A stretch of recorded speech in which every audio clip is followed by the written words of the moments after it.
This is Brian Mayer, host of Hot Sauce Weekly, and you are listening to BCRN, all barbecue and grilling all the time. Let's go!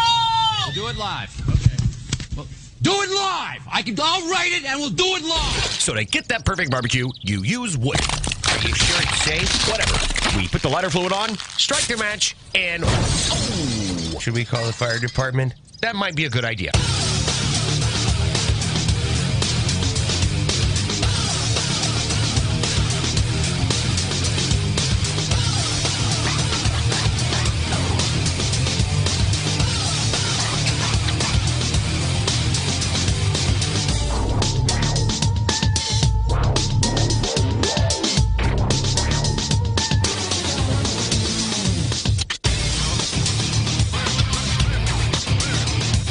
Good evening and welcome to the Really Big Barbecue Central Show.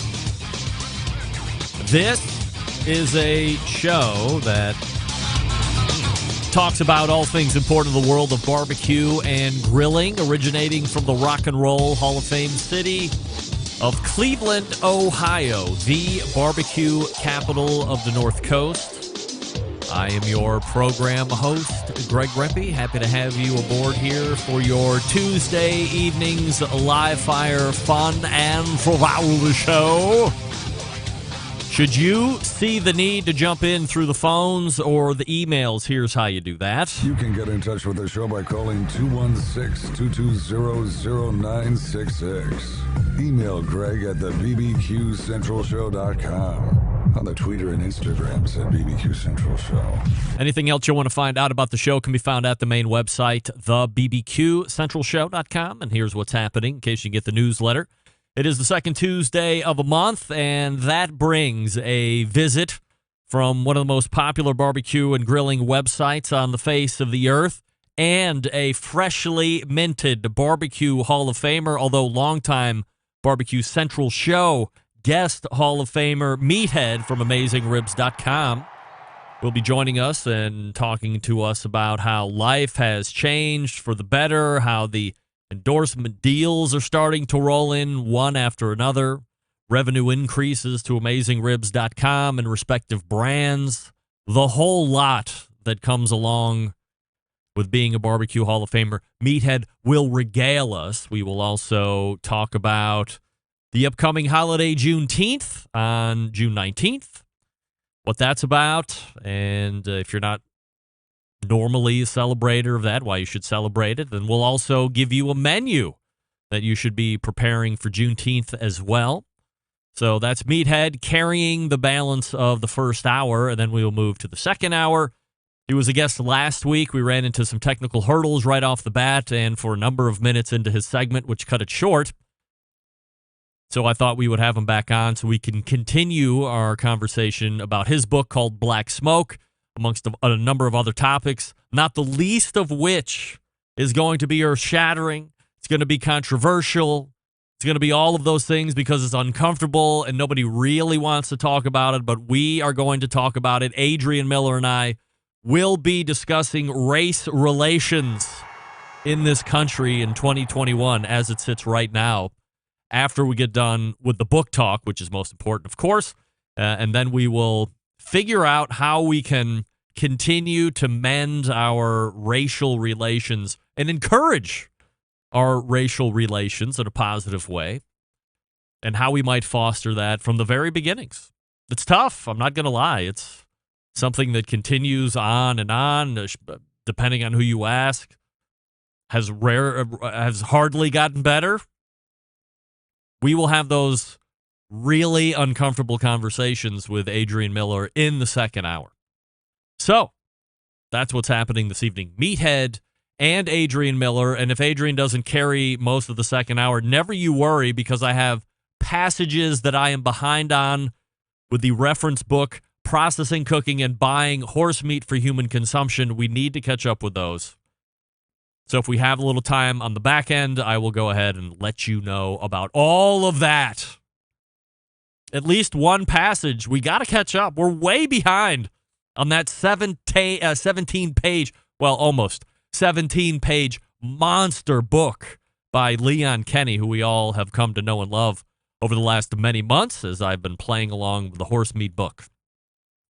Don't forget, you can follow me socially, Instagram, Twitter, TikTok, and Snappy Snaps at BBQ Central Show for a live video feed. You can go to Facebook and Twitch/BBQ Central Show, also YouTube/RD Rempe. We thank Barbecue Hunkified for the 99-cent super chat, of which I will receive 50% of that, so I get 50 cents. Thank you, Barbecue Hunkified. I encourage many more dollars of super chats. I think 500 at the minimum would get you to where you want to go. I don't know exactly. I'll mention you, I guess.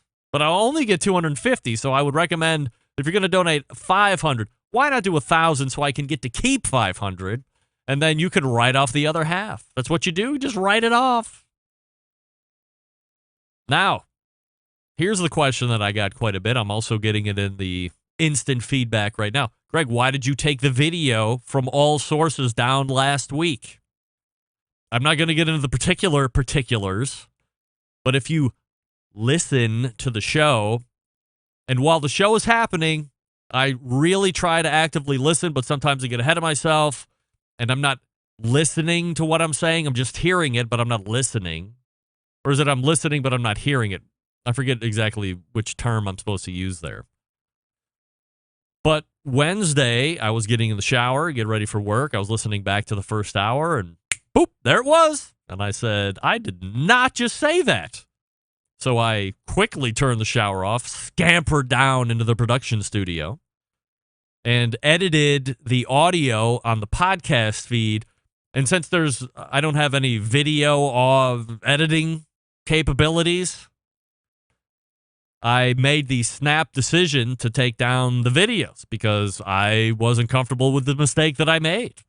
I got nobody, to my knowledge, except for one person, heard it and or watched it. And nobody said anything until I was asking certain folks, hey, did you hear anything out of the ordinary? Did you hear a mistake I might have made? Only one person.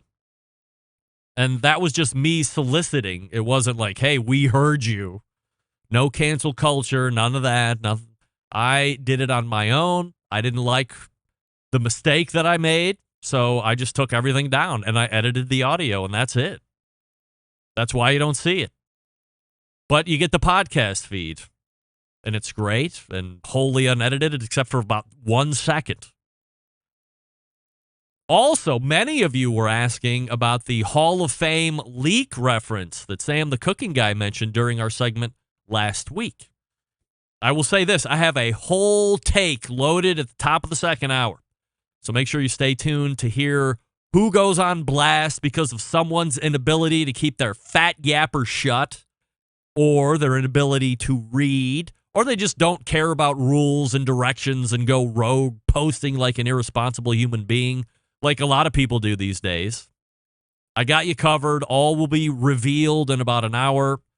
If you want to jump in with any guesses while we unfold the next 60 minutes, I am happy to review them as we're talking with Meathead.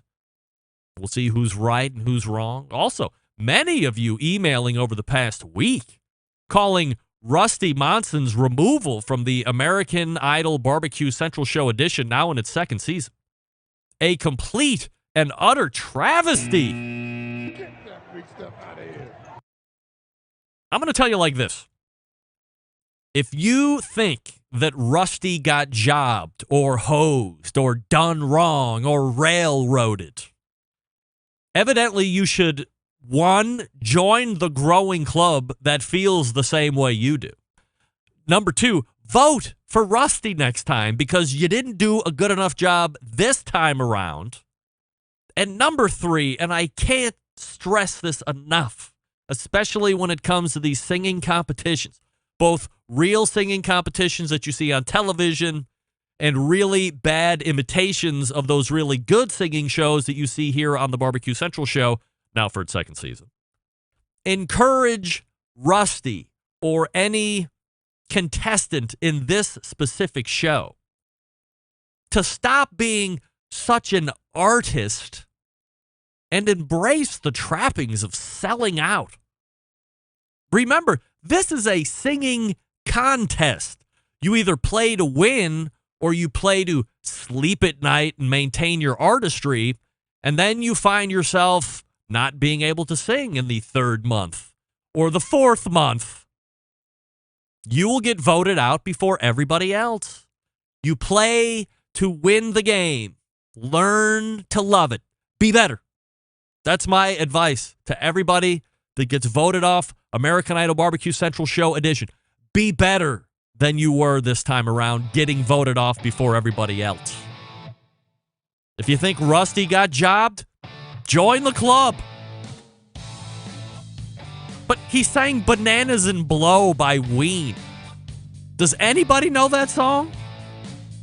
As I mentioned last week when I was talking with Rusty, I'm a Ween fan. I'd never heard of that song before.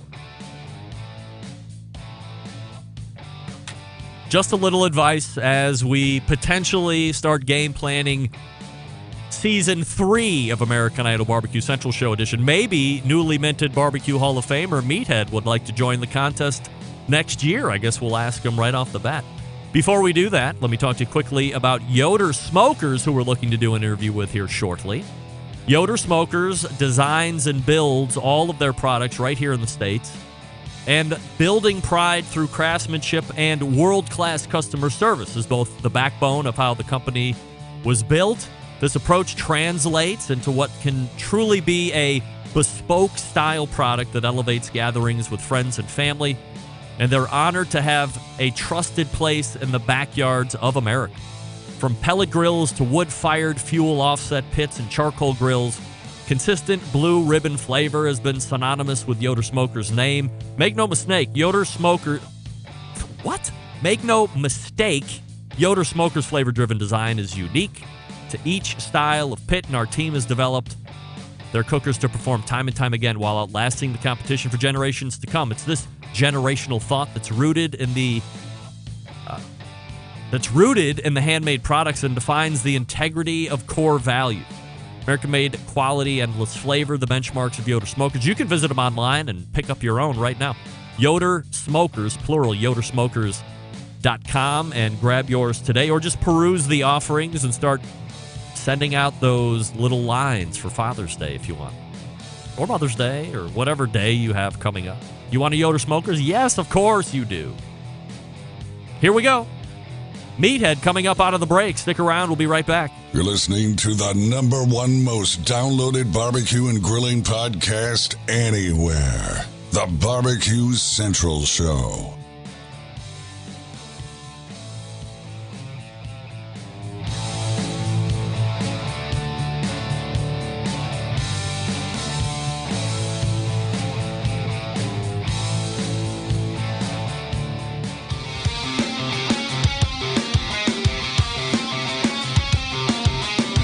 Broadcasting live from the BBQ Central Show studios in Cleveland, Ohio. You're listening to the BBQ Central Show. Once again, here's your host, Greg Rempe. Welcome back. This portion of the show being brought to you by the Barbecue Guru, creators of automatic pit temperature control technology, sellers of ceramic cookers with built-in power draft fans and accessories. To make your barbecue and grilling life easier, visit bbqguru.com for more information or give them a call at 800-288-GURU. The Barbecue Guru continues to be a breakthrough in barbecue technology. They also have some award-winning sauce. Barbecue Bob Trudnak is selling his award-winning sauce over there as well, so grab a bottle or two or three. The wing sauce is really good as well. Barbecue Guru continuing to do. All right, it's the second Tuesday of the month. You know what that means? A regular visit from our pal and the creator of AmazingRibs.com, Meathead. Hey, Meathead. Hello, Greg and Centralites. Happy Tuesday. We, Meathead, would like to welcome the freshly minted class of 2021 Barbecue Hall of Famer, Meathead. How about that? How does that ring? Well, that's 72 years old last week. Freshly minted doesn't quite apply. Well, for this particular designation, we'll say freshly minted Hall of Famer, but certainly an experienced and savvy vet of the live fire community. So let's take a look back on that, as you had affectionately referred to yourself over the last couple of years, the Susan Lucci of the BBQ Hall of Fame, making it to that 9 finalist list and never broaching over to the class of whatever year it was, except this year changed everything. So what are your thoughts on being in? Been a finalist 3 years in a row, and I broke through this year. Quite an honor. I was beginning to wonder if I'd ever make it, but it's been I've worked hard to help people learn about barbecue, and it's just great that the Hall of Fame has recognized that. How do you think it might impact you going forward? Much at all, or not really? Well, you did the live broadcast on Wednesday. I guess it was 2 weeks ago. Yeah. And you and I chatted immediately after because I was listening in, fingers and toes crossed. And so you asked me to join you. And the first thing that crossed my mind, and this is the first thing I said, was now I can go into Wikipedia and edit the errors in their barbecue listings, and maybe the trolls, the teenagers who think they know everything there is about barbecue, will let my edits stand. I haven't had a time to do that yet. But every time I went into Wikipedia in the past and tried to correct this or that, somebody undid it. And it was like, come on, guys, this is wrong. So now I can say, hey, punk, when you're in the Hall of Fame, you can override me. How does Wikipedia even work? I understand there's a lot of information on there, but I can't go in and make my own page for the show. I can? Yes, you can. But isn't there all kinds of weird markup code? And it's not just very simple from what I understand. A little bit. It's gotten easier.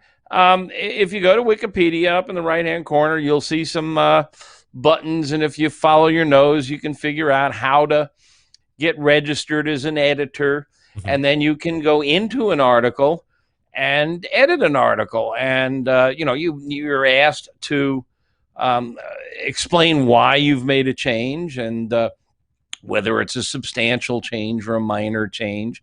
And often there are a number of people who watch that page because they're really interested, like the barbecue.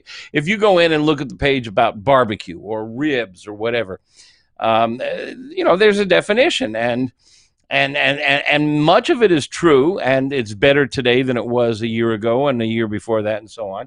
But if you go in there and if you spot an error and you go to edit it, there are others who will be over your shoulder and they can undo your edits if they disagree with you. Some of them have some sort of seniority or title, and you don't know who you're dealing with. They often operate under pseudonyms, and not often. They always have a pseudonym, a handle. So you can debate them, you can argue them, and it's really hard to pull rank on them. But if you're in the BBQ Hall of Fame, maybe I can pull rank on them. Maybe I can say, this is wrong. I'd like to change it. Please don't override me. I'm in the BBQ Hall of Fame, and you're not. Wow. Well, that seems like an awful lot of work for Wikipedia, and to be questioned, or if you went in and you knew that whatever edits you're making to whatever page are factual and scientific and verifiable, to have them undone by some nerds seems to be counterproductive. Well, you don't know if it's a nerd or maybe it's Myron Mixon. You don't know.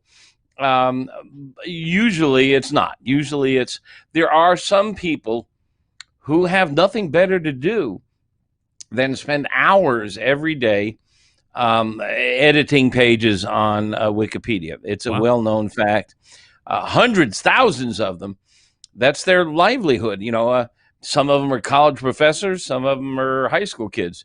And they have favorite pages. And so if they're in a barbecue, the barbecue page might be one of their favorite pages. And they have this idea as to what the definition of barbecue is. And if, you're not in agreement with them, then you're going to be edited out. So, that's one of the, I haven't had time yet. But, when you Google things, often the Wikipedia listing comes up near the top. Yes. And so people looking for barbecue information, you face, Google decides the ranking that a website gets. And fortunately, many of the keywords, so if you Google barbecue ribs or Texas brisket or something, you're going to find AmazingRibs.com near the top in most cases, because there are bazillions of websites that link to us, and because we have credibility with Google since we've been around since 2005 and so on and so on. But Wikipedia is often on that top 5 or top 10 list, sometimes ahead of us. And it's nice if it contains factual information. And it's aggravating to me when it contains inaccurate information. So especially if it conflicts with the correct information that we teach on AmazingRibs.com. All right. Well, let's do this. Here is what I see on my page right now, and I'll show it to you here. This is Meathead Goldwyn's Wikipedia page. Yes. Let me go ahead and give you a few readings. You tell me factually correct or factually not correct. Well, the whole page is factually correct because I have gone in and edited it. I did not write it, but someone else did.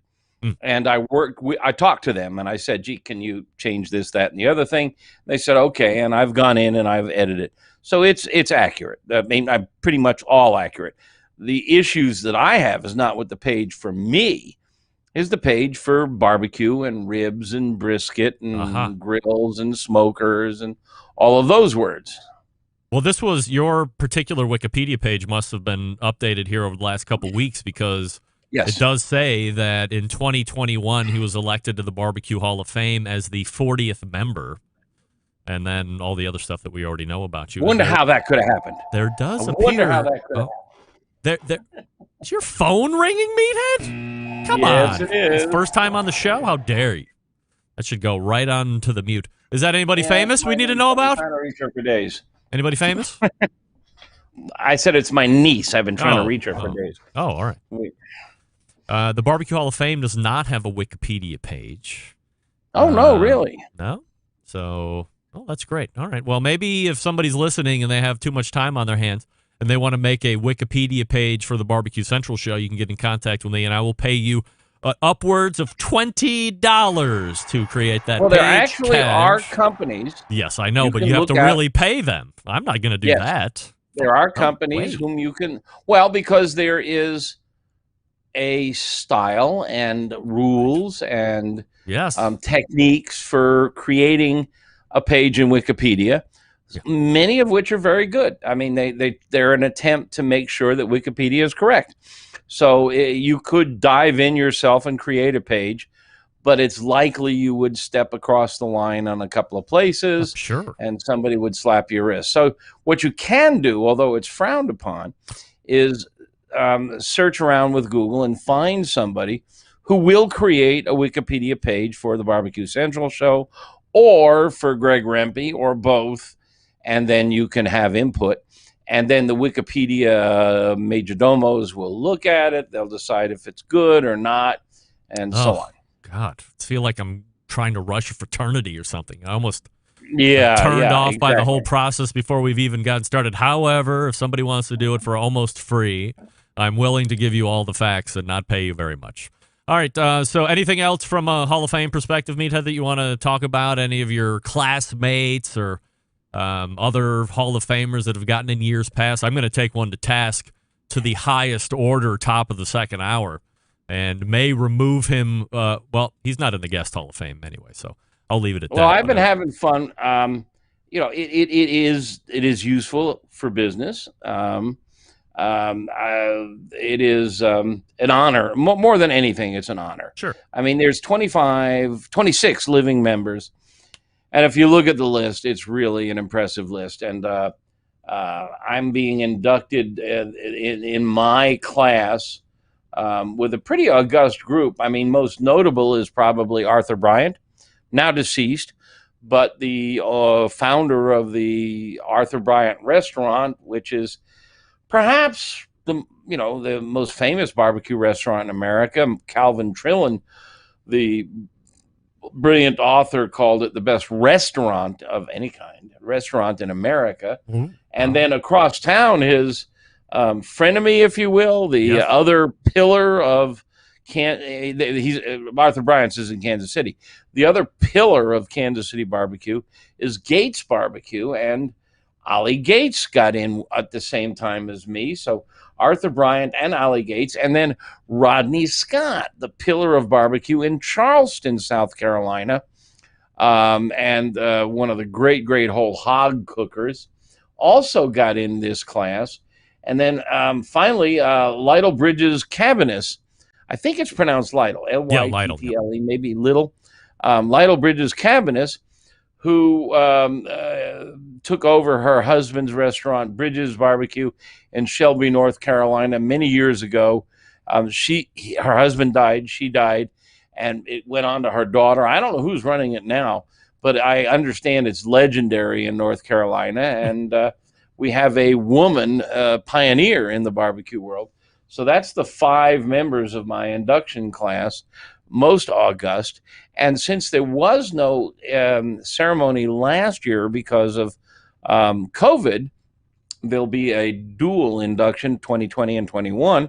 And I'll be going in with Aaron Franklin, who was inducted last year, and Desiree Robinson of the wonderful Cozy Corner restaurant in Memphis, and several others. So it's going to be September 18th at the American Royal in Kansas City, and are you going to go? Bet I'll be there. Yeah, all right. I'll be there, and several of my team are coming, and there ain't enough alcohol in Kansas City to maintain that celebration. Really? Well, I think that might be put to the test, because American Royal is certainly known for the party, and you guys are going to bring it to it. So I'm looking forward to it. It's going to be great. In the most way. Any updates on the rubs and sauces? Yeah. I don't have bottles here, but labels are done. Blends are done. We've been sending them out. Did I send you some? Yes, you did. Yeah. I'm very happy. The feedback has been really excellent. The red meat rub. I have been a salt, maybe pepper on a steak all my life. Don't give me even a fabulous red wine sauce or anything on it. Just leave my steak alone. And this stuff is awesome on steak. I love it. On lamb, there's a pork rub, which is just a smoked, all the ingredients are smoked, variant of our famous Memphis dust recipe, which many top cooks and restaurants are using. And then there is an herbal rub. Don't use it in a competition. You'll come in last, but it's a marvelous rub for poultry and things like chicken and turkey, and it's lovely. Very happy with all of them. They're in production now. They'll probably come out the last week of June. We will not sell them because I don't sell anything on my website. We will refer you to websites that do sell them. Among them, I think they'll be on Amazon. You commented in the preamble here, we were talking about the Hall of Fame, about all the endorsements and everything coming, and you should know, and your audience should know, we don't do endorsements. You cannot pay me any amount of money to say I love your product. Once, years ago, because I had said vocally that I prefer briquettes to lump because it's easier to control temperature, and a variety of other reasons. I'd written about this at length because, as you know, I don't write about anything short. Right. I'm vociferous. And I wrote about how I love briquettes. Kingsford came to me and said, well, will you do some cooking demos using Kingsford briquettes? And we did. I accepted money for that. And the blowback was significant, and I will not and have not since then, this was 2014, 13, I don't know, accepted any money for anything, nor is anyone on my team allowed to do that, nor is anyone on my team allowed to accept a junket, a trip anywhere. So no endorsements, no kickbacks, no money, no nada. Yeah, but I mean, if you like briquette charcoal, why is it so bad that Kingsford can pony up some bucks? I mean, who gives a shit? Because people, well, first of all, YouTube people can make up their own mind. You know, whether you're promoting it and if you're up front saying, hey, by the way, this video by Meathead sponsored by Kingsford, then everybody else can make up their own mind. I mean, give me a break. Nope, because the minute you say sponsored by, you're saying paid and bought. We review products. We test grills. We test thermometers. We test equipment. We test meats. And if we accept money to endorse products, nobody will believe our reviews. And we've run into that on occasion when but weren't these videos with the hot chick? What's her name? Susie, what's her name? But those were just cooking videos. You didn't say, oh, by the way, these are the best charcoal briquettes. The Kingsford label was visible. Yes, of course, because they're paying you. Oh, come on. Can't do it. The appearance of conflict of interest is as bad as actual conflict of interest. I still, to this day, prefer briquettes over lump. I use not just Kingsford, but there are other briquettes I like. I love B&B briquettes. I use many briquettes. The Weber briquettes, which are not available in the U.S. anymore, I don't think, were really nice. I like the fact that they're uniform in size, that they don't spark and crackle, that they don't have uncarbonized wood in the center, that they don't emit smoke when they're fully ignited, that they're heat sources, not smoke sources, and yada, yada, yada, yada, yada. So I like briquettes, and among them Kingsford. So, but I just cannot, for any product, accept money. There are just so many products I love out there. And you're sponsored by some really good products. I've heard you talk about Big Papa smokers. I love the stuff he does. He's got the Mac grills. I love the Mac grills. I'm not going to start endorsing products here, but I can't say nice things about products and have people fear that I'm being paid to say that. Wow, what a guarded life you lead when it comes to talking about products. No, you know what? This is. I'm just an old fart. I went to journalism school. I learned that there's a wall between advertising and editorial. And I have an advertising woman. I've never met her face to face. She handles all our advertising. I don't know who's buying ads. I don't care who's buying ads. I just cannot allow that wall to crumble. If I'm going to endorse if we're going to review products, we can't allow that. It's like Consumer Reports. Meathead from AmazingRibs.com joining me here on the show.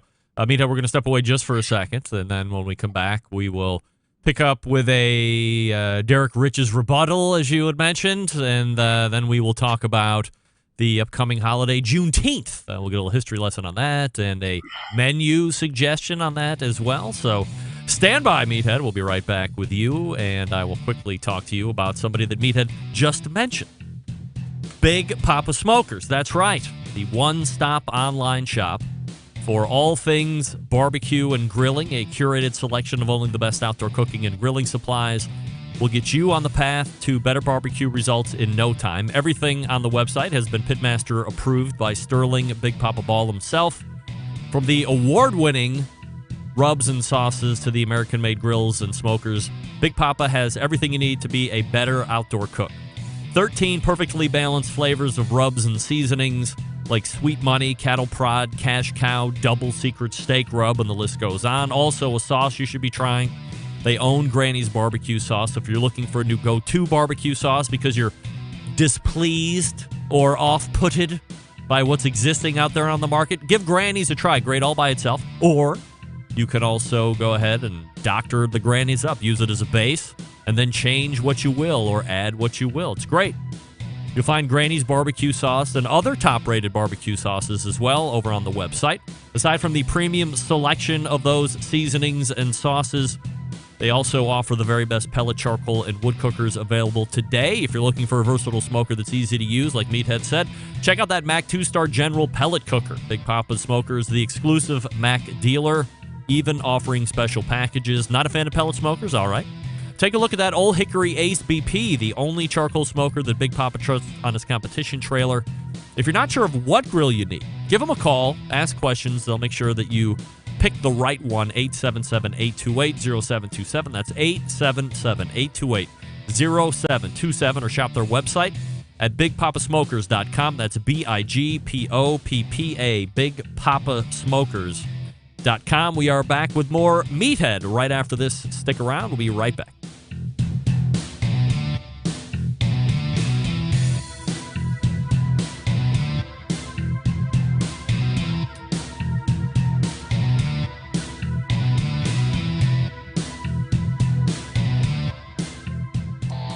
Howard Stern, Jim Rome, Dan Patrick, and Greg Rempe. The Mountain Rushmore of talk show entertainment.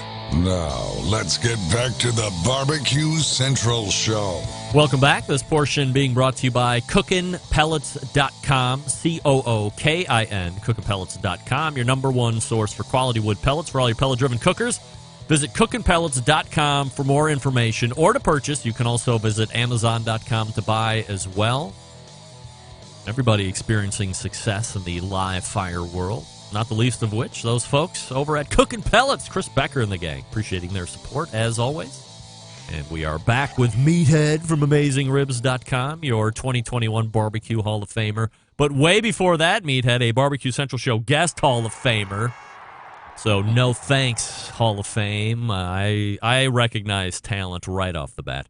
I know you wanted a few moments. Last week or 2 weeks ago, I had Derek Riches on in his normal fourth Tuesday of the month segment, and he did an article on popular barbecue and grilling websites, and you were towards the top of that list. But not to my surprise, he took a bit of issue with that. So if you're interested in sharing any of your thoughts, and we can banter back and forth on that. Well, I'm a fan of Derek. Derek is a real student. Derek's a real student of barbecue. He is, to my knowledge, he doesn't take endorsements either. I don't think. He's worked very hard, but he published an article on his website about the most popular barbecue websites, and he ranked them. And much to my dismay, he ranked us number 3. I think that by any known measure, we're by far number 1. And the dead giveaway is number 2 on his list is a website called Smoked Barbecue Source.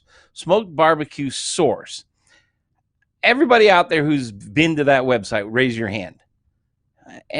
Come on, I'm looking.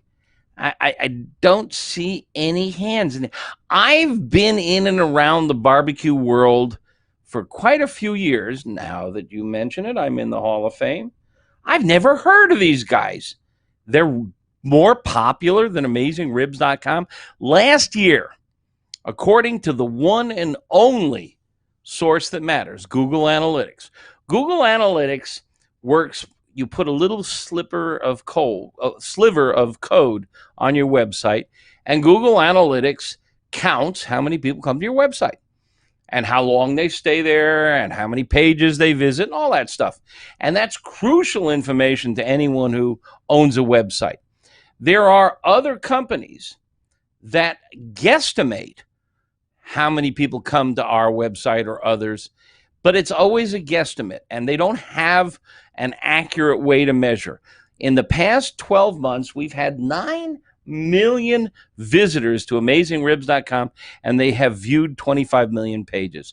I don't believe anyone on earth is anywhere near that. Now, his number 1 ranked website is Hey Grill Hey by Susie Bullock, and I love that site. Susie's a great gal. Great. And it's a lot of fun. She's a regular on your show, as is Derek. That's right. But it is my fervent belief, and I don't want to, do this chest thumping male thing and challenge her to show her numbers. But we have Google Analytics. And in fact, after Derek published these numbers, I gave him access to those private, confidential Google Analytic numbers, which nobody does. I let him under the skirt to see how many people come to our website. He hasn't responded to my emails, nor has he altered his article to show the accurate numbers. But the fact is, all right, Susie, Hey Grill Hey, really popular website. Congratulations to her. I don't think she's number one. I'm pretty sure we are. But you don't know. No, I don't know unless she shows us her analytics. But I will say this. The lie or the evidence of the silliness of his effort to pull together information from spurious sources is his number 2 ranking above us is the smoked barbecue source. Greg, have you ever heard of them? I didn't. Have you ever been to that website? No, I've never heard of it. So how could I go to it? They're more popular than AmazingRibs.com. We have 17,000 paying members, for crying out loud. I mean, I'm sorry. I applaud Derek for trying to get to the bottom of this.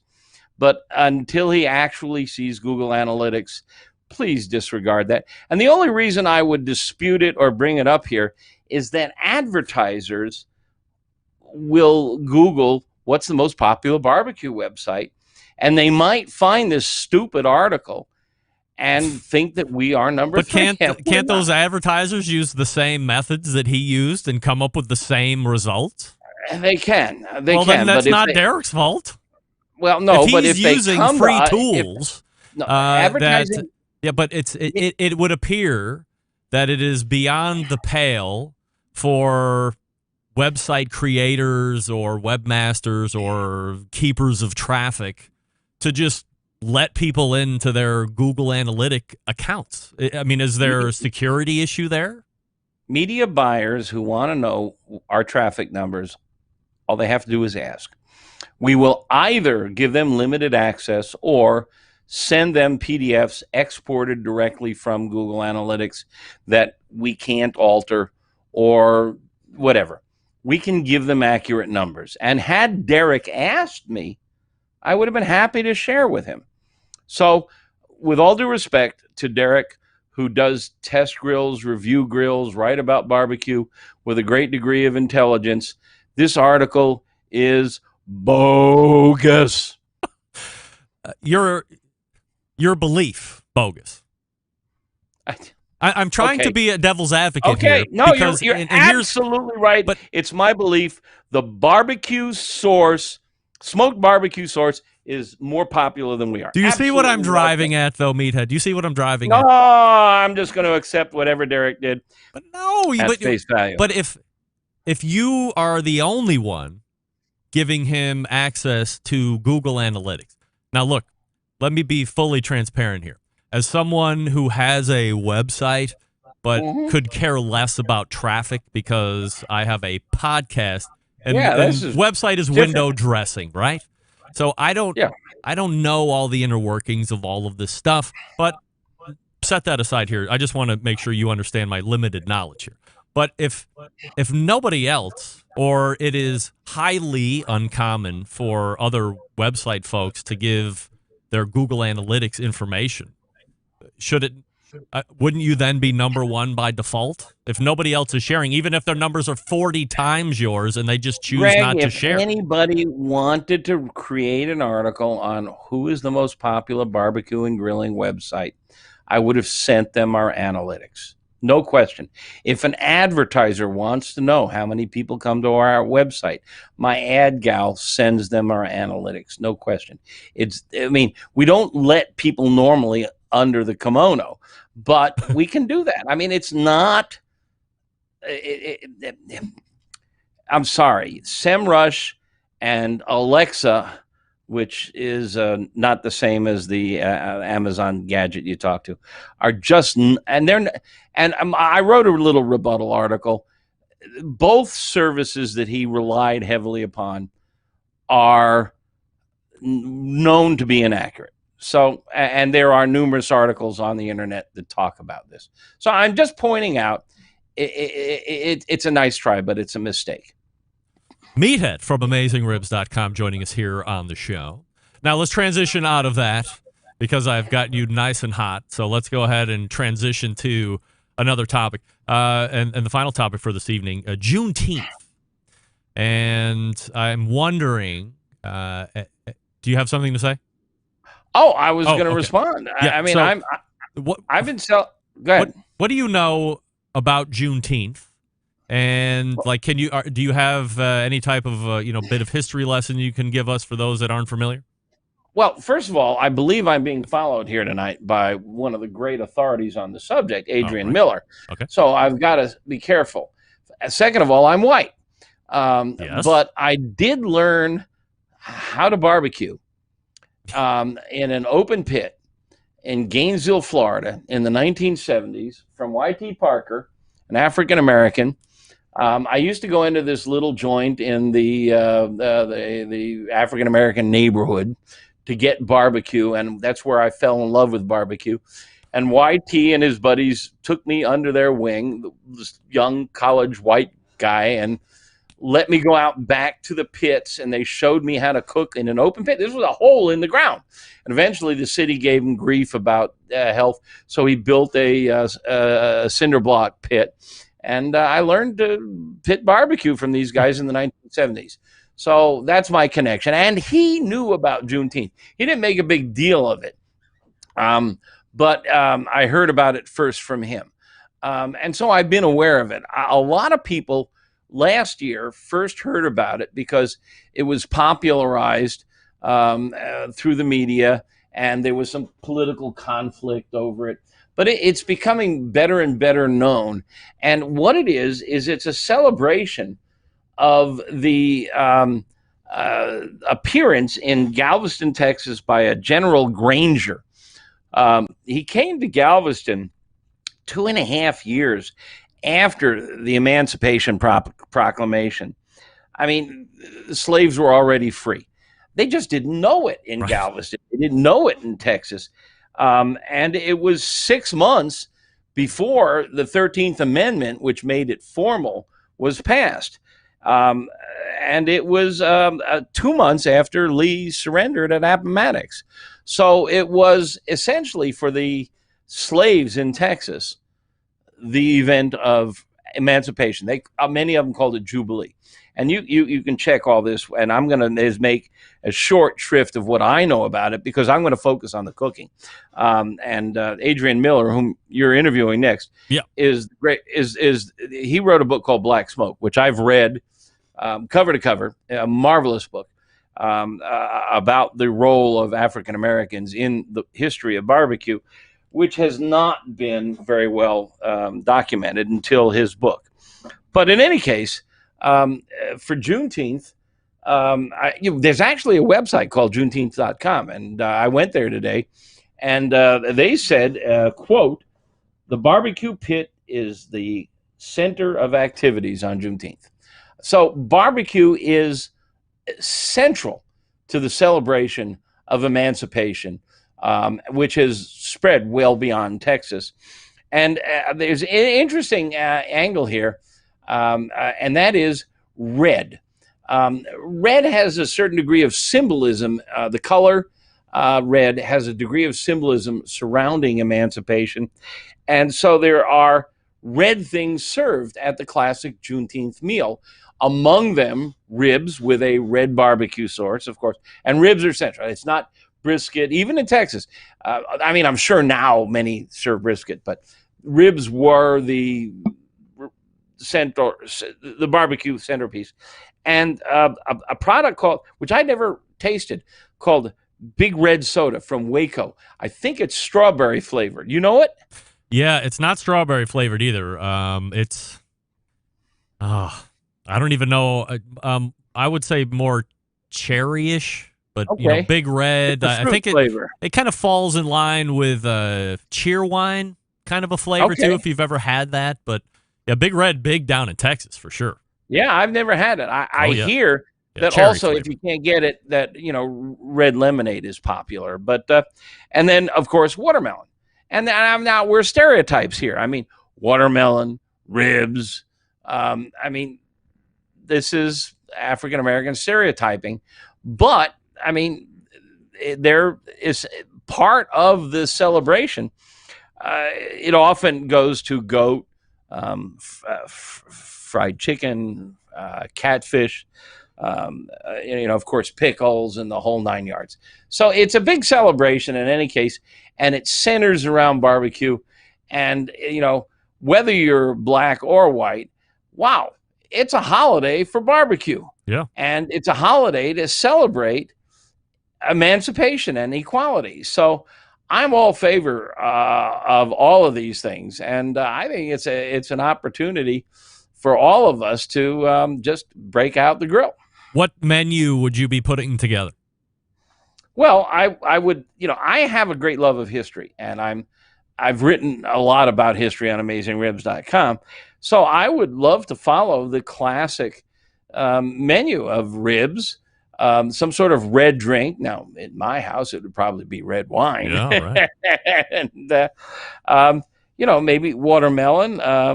And then the sides. I mean, if you're going to go Texas or Southern, you may want to do something with okra. You may want to do something with fried catfish. You might want to do something, stick to the Southern hush puppies. I mean, I'm not a huge fan of goat, but I gather goat is a popular ingredient in Juneteenth. And I if Adrian's listening, please, I'm going to listen to you. Jump in and correct me. Adrian, by the way, is going to be a guest of mine tomorrow on Clubhouse at 4 o'clock Eastern. And we'll continue this conversation. He's the authority. So I probably ought to just shut up right now and pass the baton to him. Fair enough. Meathead from AmazingRibs.com joining me here on the show. You can hear him tomorrow on Clubhouse at 4 p.m., where he has his usual 4 p.m. Eastern gathering on Clubhouse. So if you're an Android user, it just rolled out a couple of weeks ago, as I am just kind of freshly on there, mostly taking part in BBQ's thing that she has in the morning while I'm getting my run in. But from time to time, I will go ahead and tune in at other points during the day and trying to get my head around how this whole thing operates. But Meathead is certainly a good listen here on the show, but also in a Clubhouse setting. Who knows what can happen on Clubhouse? It's not recorded. The audio, by and large, is actually very good, and people can participate. Do you take questions from the crowd, or you just run an agenda? Oh yeah, no, we invite people up to ask questions. There are a couple of issues, but I don't know if it's going to last. Frankly, I'm in there. I've been seeing fun. more and more articles saying that it is rapidly on the decline. I don't know. All I know is you can't record the conversations. We've had some great ones, and I'd love to have them and post them. And secondly, Facebook, Twitter, YouTube, all of these monsters can easily, if anybody's never seen or heard of Clubhouse, basically it's what we're doing here without the pictures. It's conversation, no pictures, and you can have 8 or 10, 20, 100 people in the audience. You can ask them to come up, ask questions, or expound on the topic. It's just a big, fun, roundtable bull session. My events every Wednesday at 4 o'clock Eastern, co-hosted by Elizabeth Carmel, a really fine barbecue chef and book author. We average around 12, 15 attendees. So you got a chance to ask questions and participate, and they're fun. I do Facebook Live once a month. Yep. And it draws a much bigger crowd. But the questions there are typed.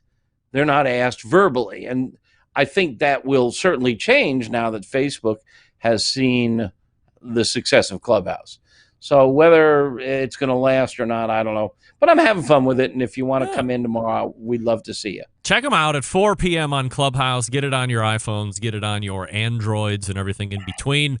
However, in the meantime, you can yes, go ahead. I just before we say goodbye, yeah. I don't know if we've had a chance to mention that you've heard me talk for 2 years about our shindig in Memphis called the Meetup in Memphis, which was originally scheduled in 2020 and then in August 2021. We have finally rescheduled it in March 2022. Same exact program. Just go to AmazingRibs.com/Memphis. It's got a capacity of 400. We've got 300 tickets sold already. It should be a great deal of fun. There's some really good speakers, some really talented people. Malcolm Reed, who's a regular with you, is going to be there. I'm going to be there. So go check it out and join us at the Meetup in Memphis, March. All right. In the meantime, you can find Meathead over at AmazingRibs.com or on the social media handles, and most importantly, the second Tuesday of every month right here on the Barbecue Central Show. It is, yes, Meathead. And remember, it's the third most popular barbecue website in the world. Yeah, next to, what was the name? What's the one ahead of you? Oh, Christ, I don't remember. Smoke barbecue?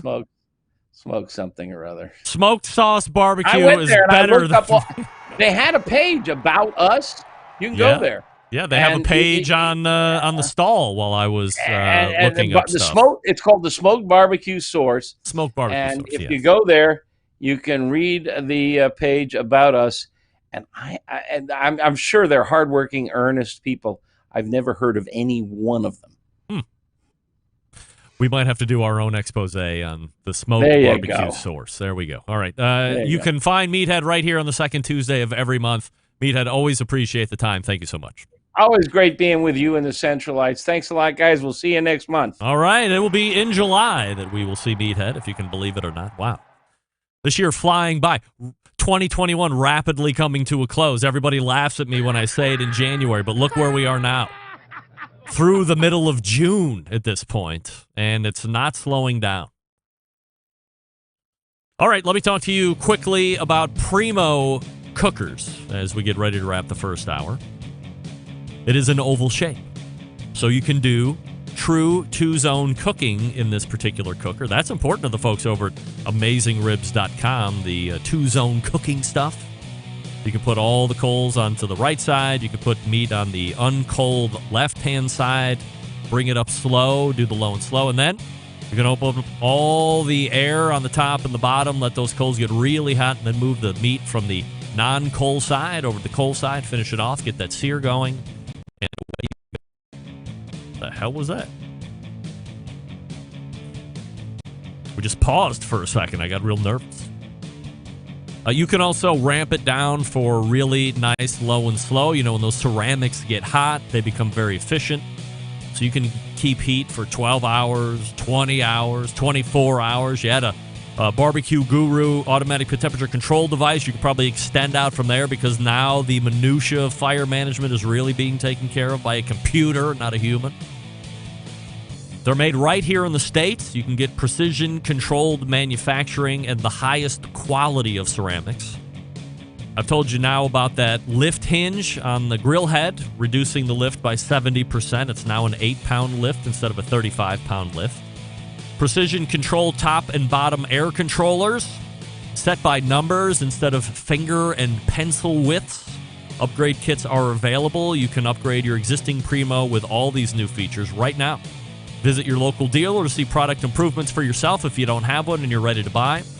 PrimoGrill.com is the website, and a dealer locator is right there as well. You can go to Primo Ceramic Grill on Instagram and Primo Ceramic Grills on Facebook. Join the club, see what everybody's talking about. Get the oval cooker that you need. Forget about those round ones. They do have a round one, too, if you want a round, but forget about that. Get the oval. Many different sizes to choose from. PrimoGrill.com. We're back right after this.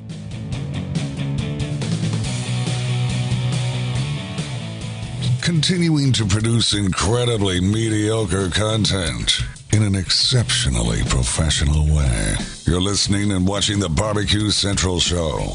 Once again, here's your host, Greg Rempe. Welcome back. This portion of the show being brought to you by Fireboard. Monitor up to 6 different temperatures simultaneously for cloud-based monitoring, or connect via the Bluetooth if you would rather do that. That's fine. If you have Alexa or the Google Assistant in your home, you're in luck. Fireboard fully integrated with both. Find out more by visiting fireboard.com or call 816-945-2232. Fireboard 2, Fireboard 2 Drive, or Fireboard 2 Pro. Get them today. The Fireboard 2 Pro is thermocouple for those super high heat situations. I think up to 1,200 degrees. Fireboard.com is the place you want to go to get yours today. All right. We thank Meathead again for joining us. AmazingRibs.com, his website. If you haven't been there, I'm sure everybody has. Get there for some great free information. You can also sign up for his Pitmasters Club. Less than $25 for the year, and you get a nice message board, access to a whole bunch of stuff that nobody else gets access to, or at least advanced access if it eventually matriculates its way out of the general public, but you would see it first. It's the Pitmasters Club over there at AmazingRibs.com. And we'll see Meathead on the second Tuesday of July. We are back and heading to the well, we're back now, but we are heading to the second hour. Stick around. We'll be right back. You're listening to the #1 most downloaded barbecue and grilling podcast anywhere. The BBQ Central Show.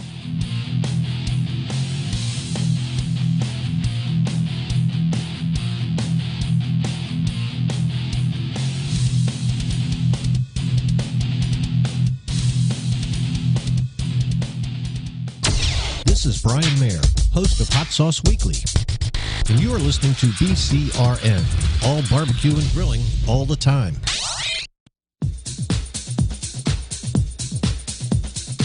Happy to have you aboard here for the really big barbecue show. Boing. We cook because we have to, and we grill because we want to.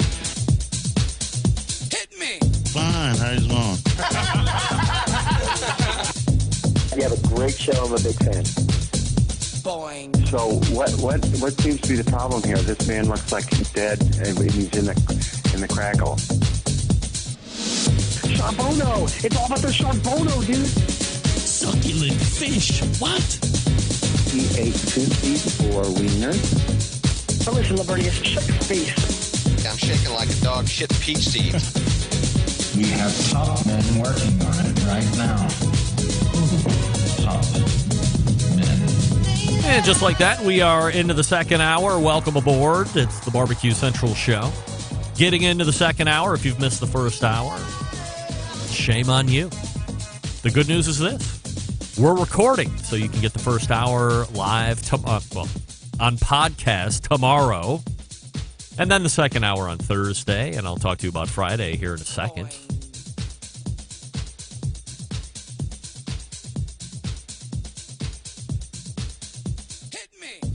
Here's a question from Kevin Evans. Is the show run out of a radio station?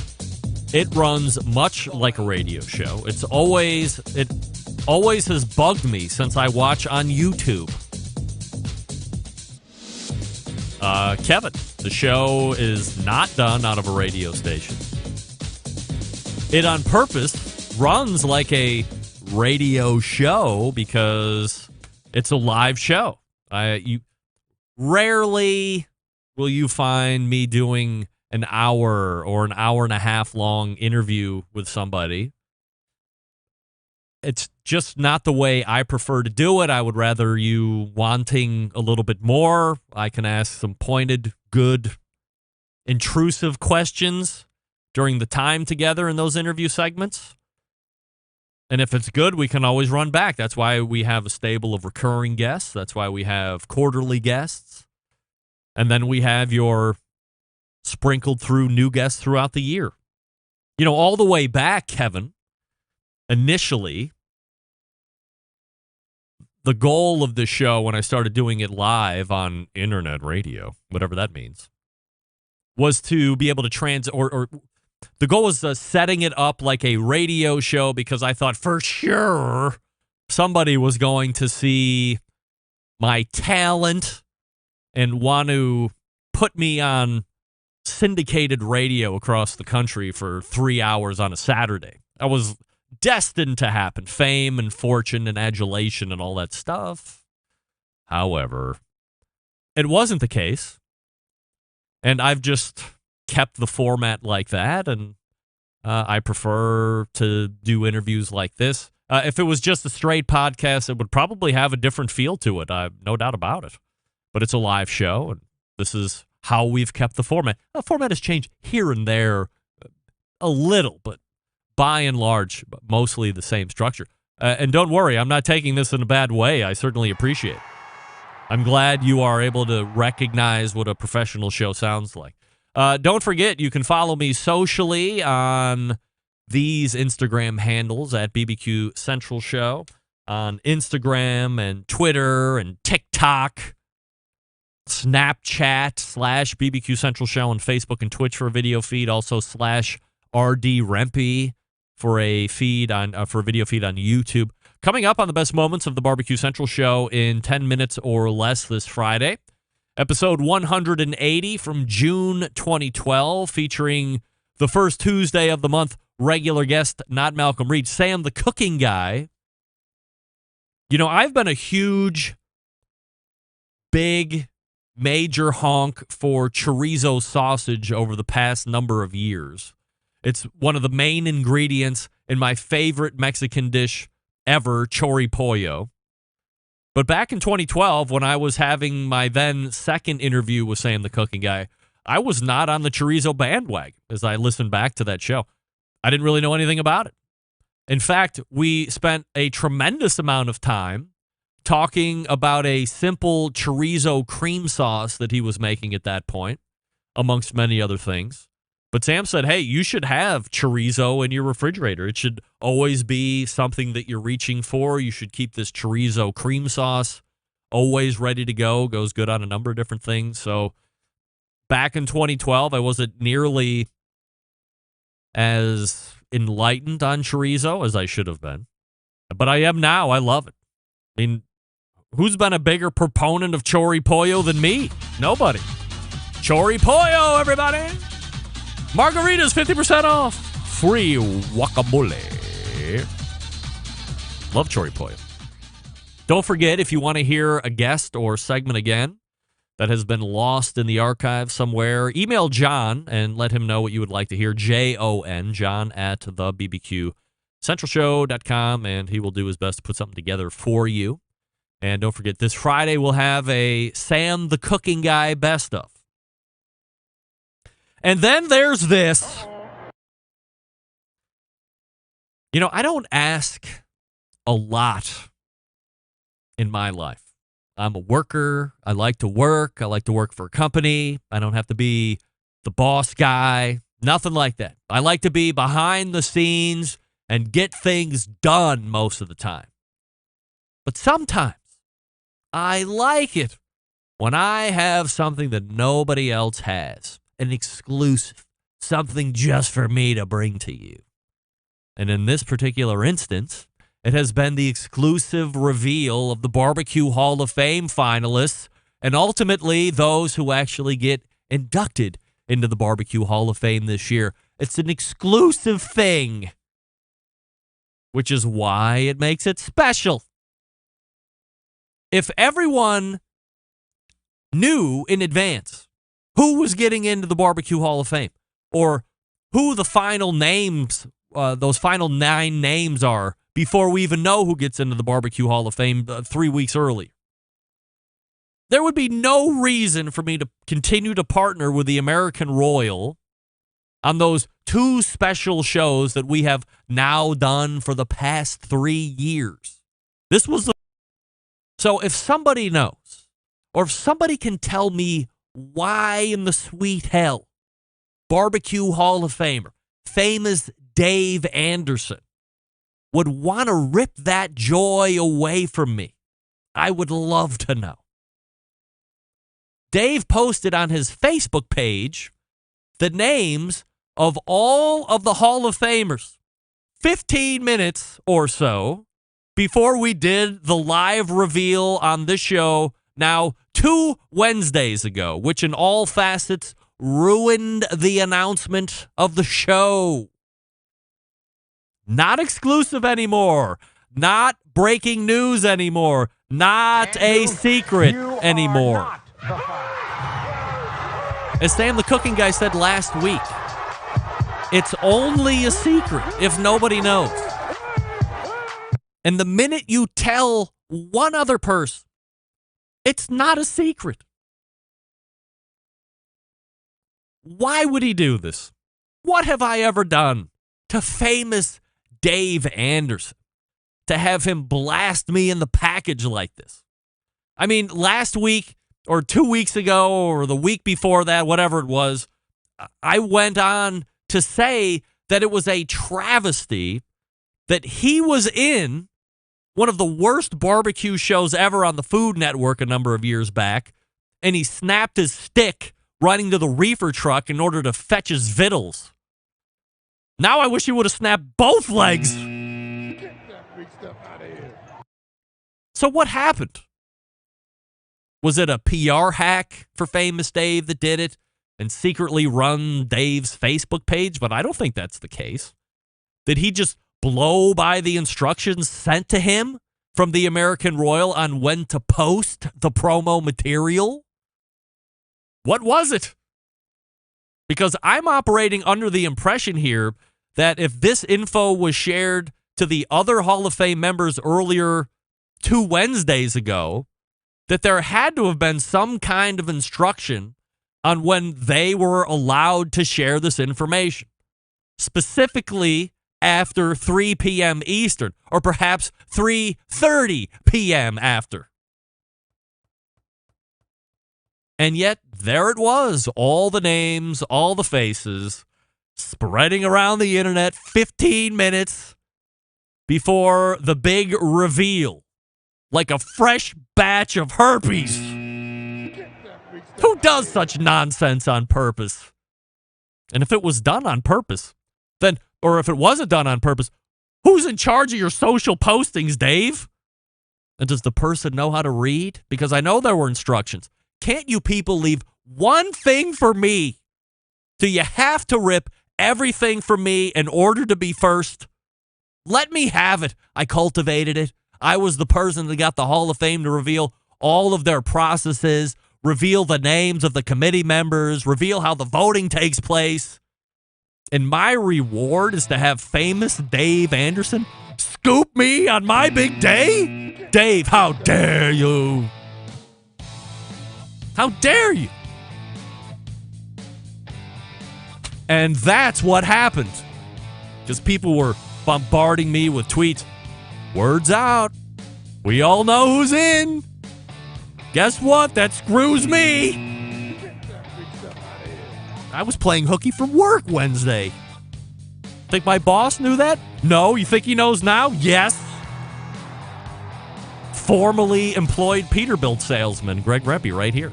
Hey, before we get to Adrian Miller, let me talk to you quickly about Green Mountain Grills.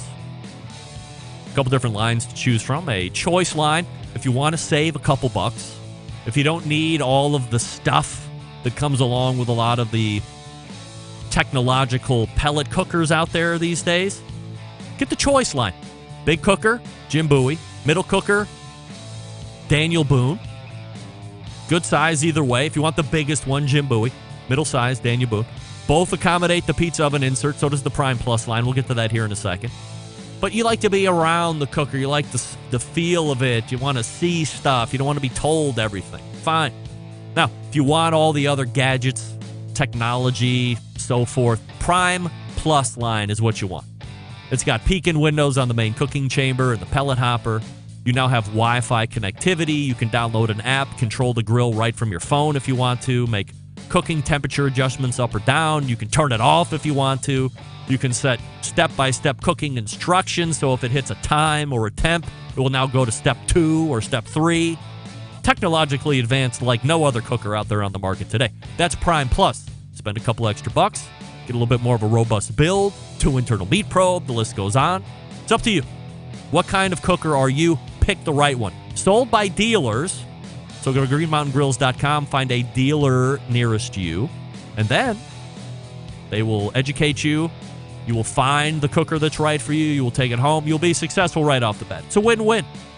Go to greenmountaingrills.com. That's greenmountaingrills.com. Check out all the products that they have there, pellets and sauces and rubs, all that stuff. And off and away you go. greenmountaingrills.com. We are back with Adrian Miller. Stick around. I'll be right back. You're listening to the #1 most downloaded barbecue and grilling podcast anywhere. The BBQ Central Show.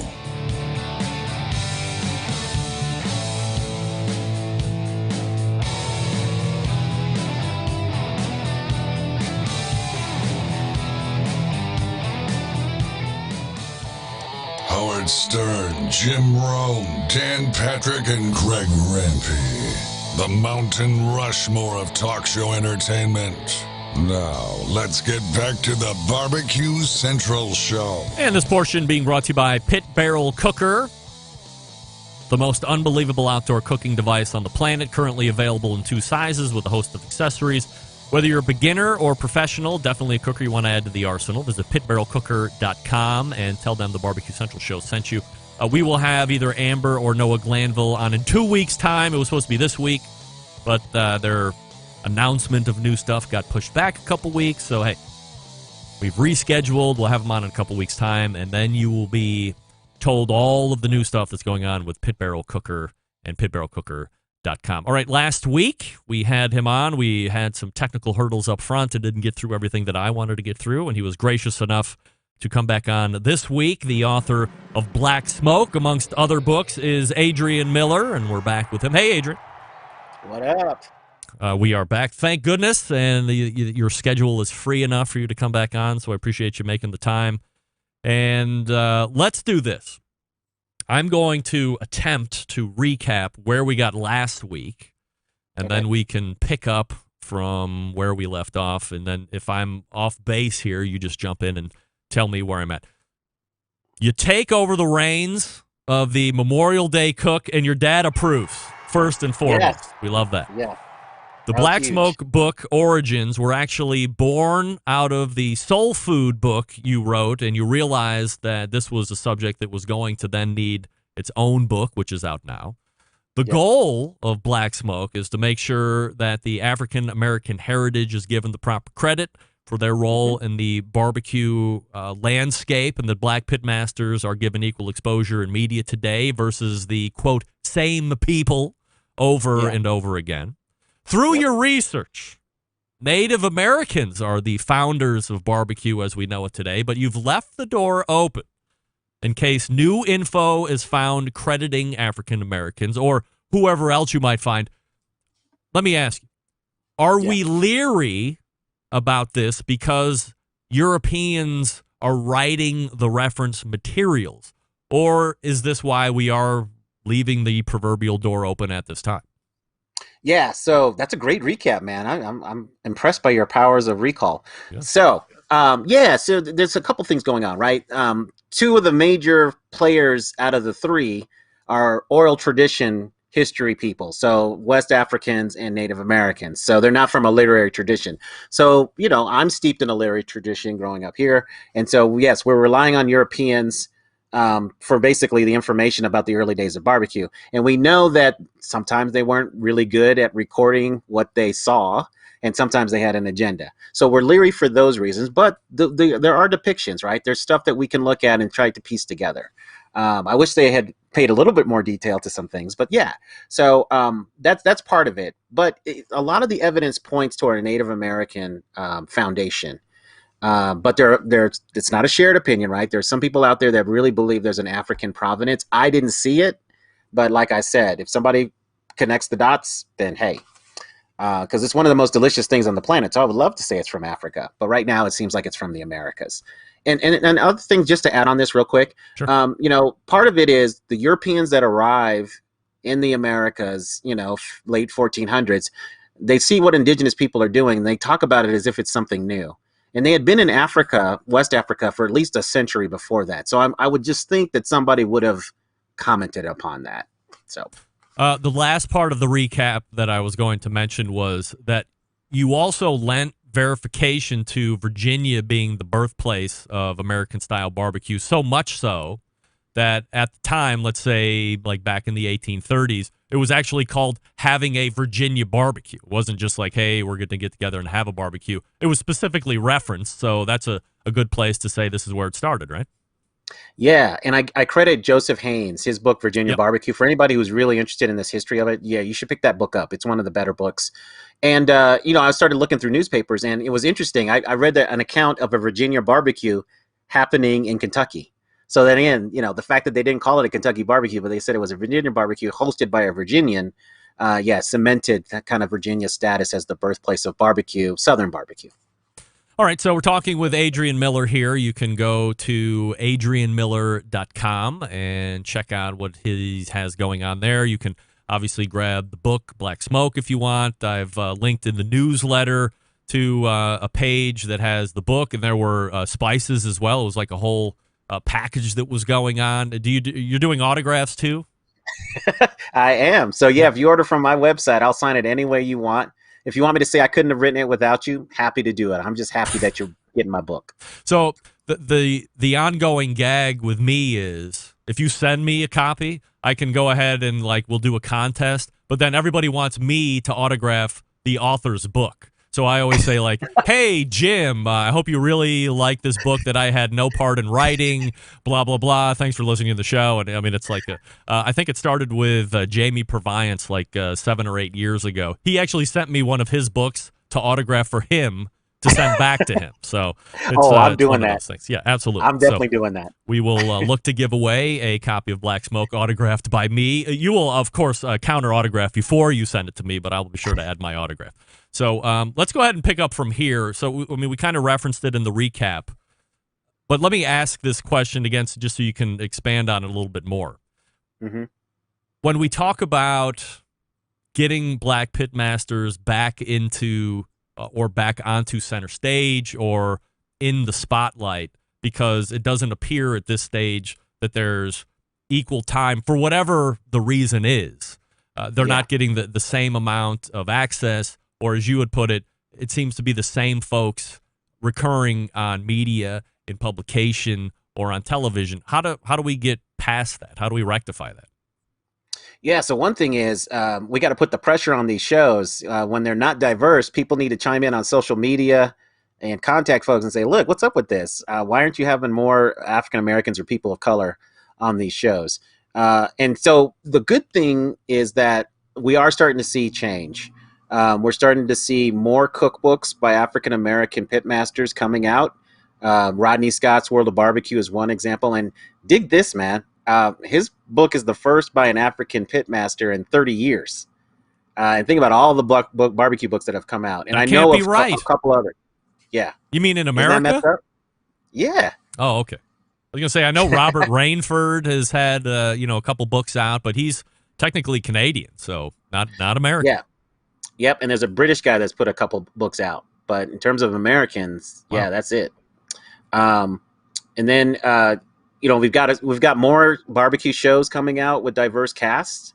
So, we're starting to see, but we have a ways to go. I mean, there's a lot of ground to be made up for here.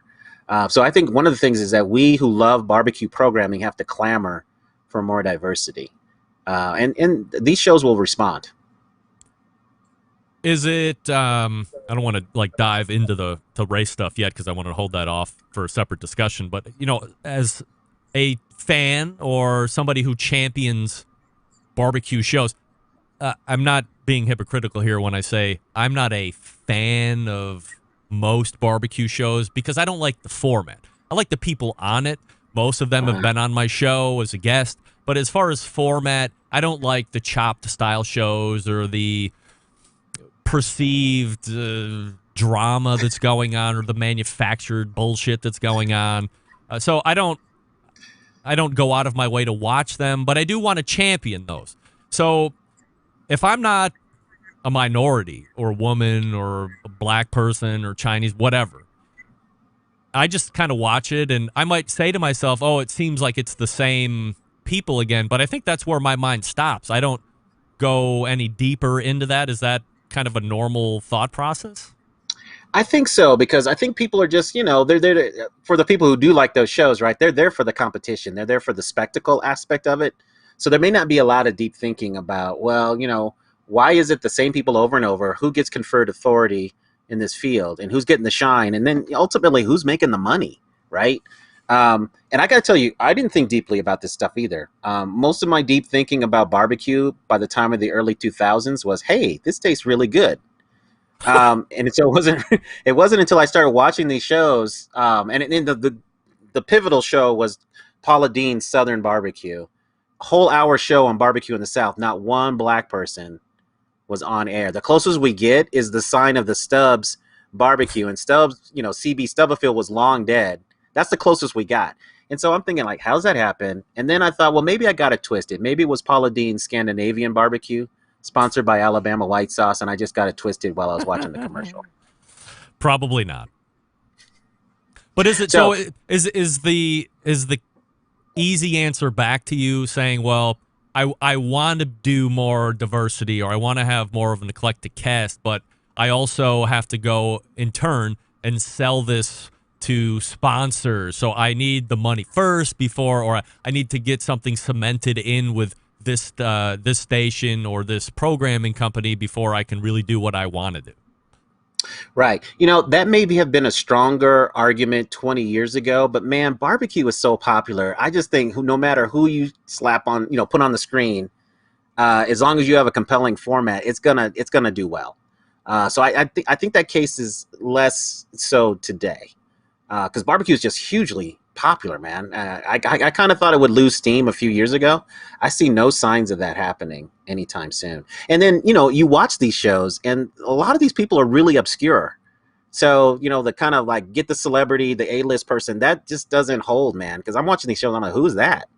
And I'm not as steeped in the barbecue world as you are, but, a lot of these dudes and women I never heard of.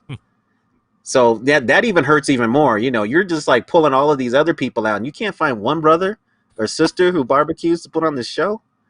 So, Adrian Miller joining me here on the show. So, as you're getting through this book, I would assume because of the success of the other books that you've had, you were already pretty tight with the publisher. So, are you already telling them in advance, hey, I have, book number 3 in the works, and I'll bring it to you? Or do you have to, are you under like it seems a lot of the folks that are writing barbecue books, it's always a one-off deal. They're not signed to like a 4-book deal or 10-book deal or something like this. Are you different? Do you have a multi-book deal where you have to continually coming up with stuff? Or was it just like, hey, I have this other book and you have to repitch?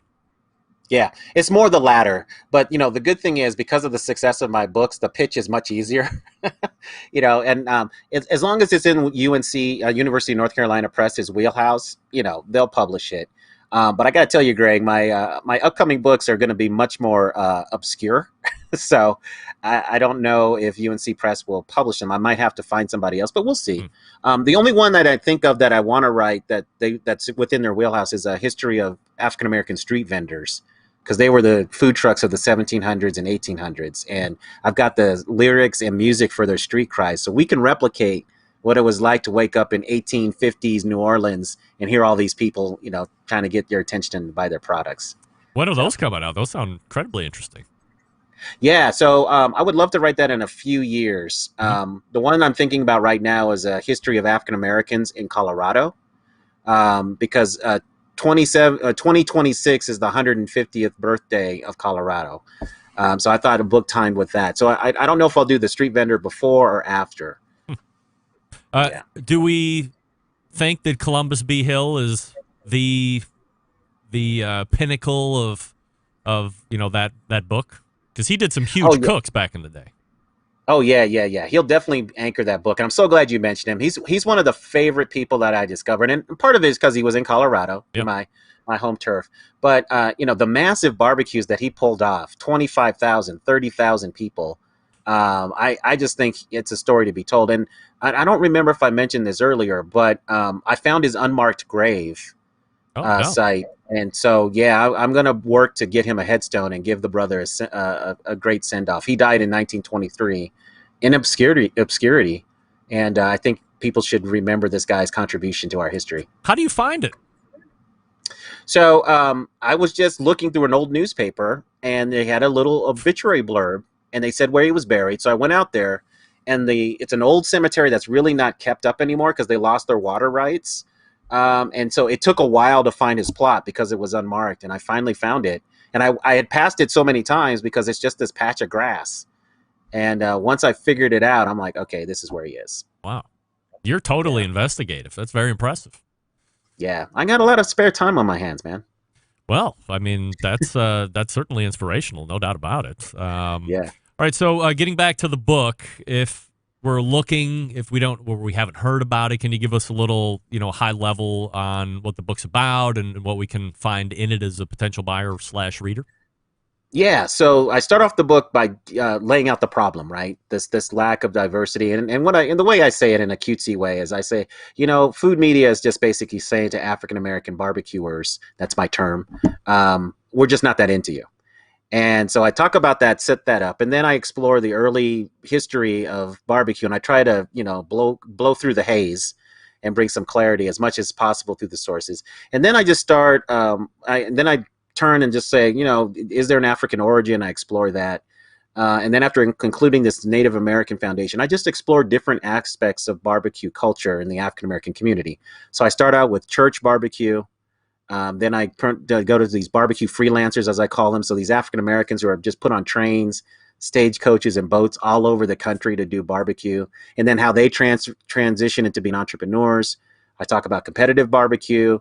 Then I do a whole chapter on the African American barbecue aesthetic. Is there something exceptional about African American barbecue? And then I do a whole chapter on sauce, because there's a conventional wisdom that barbecue should be unsauced. And I think a lot of Black people would join me in saying, says who? And then I end by talking about this media representation thing, and then the future of barbecue. So that's kind of the structure of the book. So is it your belief that barbecue should be sauced? Oh, absolutely. All the time? Oh, yeah, man. I mean, to me, well, okay, I won't say all the time, because I'm not going to lie. There's some pieces of barbecue where the meat is so good, you just don't need the sauce. But most of the time, the sauce either enhances the dish or maybe makes up for some things. But, in Black community, man, a lot of times the sauce was the calling card. For a barbecuer, because I remember I had a conversation with an Uber driver one time, and I just posed the question, and he said, "Oh man, look, anybody can make the meat. It's the sauce." And if you notice, if you talk to a barbecue person, they'll tell you how they cook the meat, right? They'll give you everything about that. But when you ask about the sauce, vault. Yeah, you're right. I mean, there does seem to be a little bit of a hold on the sauce recipe, or they'll give you 2 or 3 of the ingredients anybody could pick out that's even got a halfway dim lit palate, but when you start to get to the refined ingredients, they hold those back. Yep, I call that a lesser fee. Yeah, absolutely. So I've always been of the opinion that sauce on the side only, and I totally agree. Sauce can complement the meat.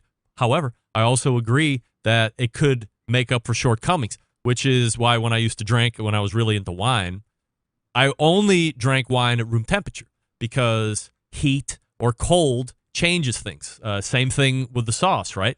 So if you get it on the side, you taste the meat first, its tenderness, its texture, it's general flavor there. Now maybe the sauce adds another dimension to it. Sauce could take away from it as well, much like in wine.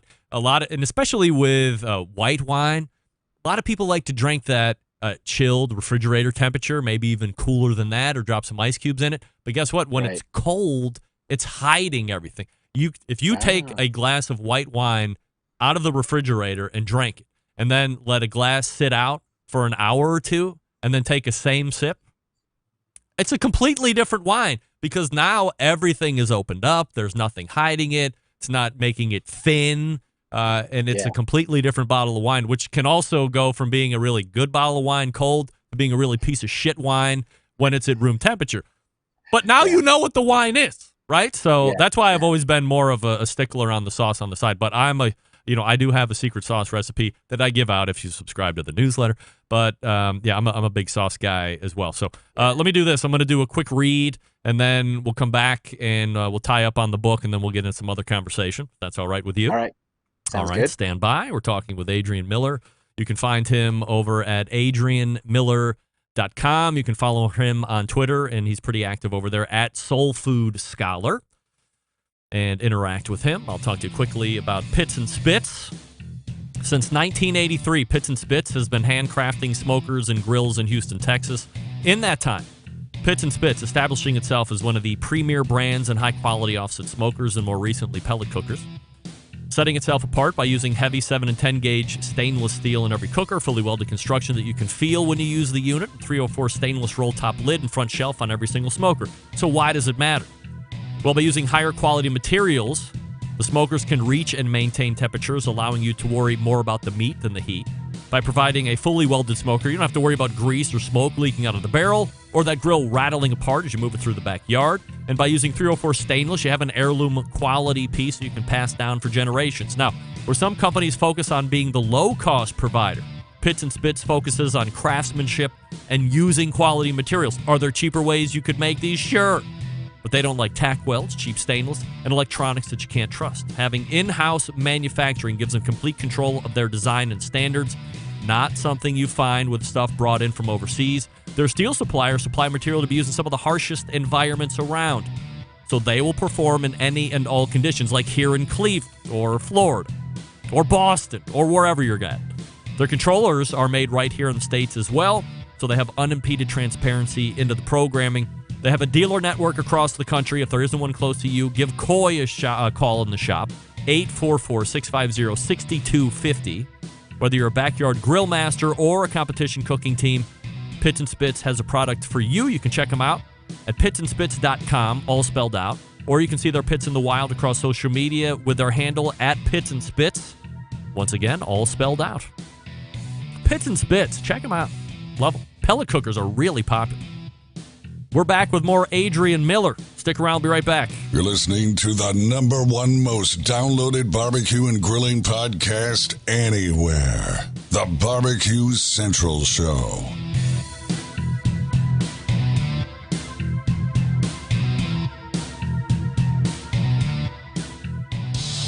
Celebrating over 10 years of prolific and unparalleled live fire barbecue and grilling talk. And yes, it's still being done from Cleveland, Ohio. You're listening to the BBQ Central Show. This portion being brought to you by Smithfield.com for recipes and tips through the grilling season. Go to Smithfield.com and get advice from Chris Lilly, Darren Worth, Ernest Cervantes, and Giles Cridlin. Now, if you are on the competition circuit and you are a Smithfield committed cook, share your first place finishes in shoulder and ribs by going to SmokinWithSmithfield.com and report what you're winning and what you're using with your wins. As we are rejoined once again by Adrian Miller, the soul food scholar. Go ahead. Yeah, dropping knowledge like hot biscuits. I just wanted to make a slight correction. It's AdrianEMiller.com. So, yeah, for people who want to find me. So. Gracious. All right, I apologize for that. We don't want to give out the wrong information. Good night. Yeah. AdrianEMiller.com. E is an echo, of course. Yeah. All right, so we were talking about the book and what you can expect as a reader. Who are the top black pitmasters out there, in your opinion? You've mentioned Rodney Scott, of course, but holding him to the side, who do you think is top level right now?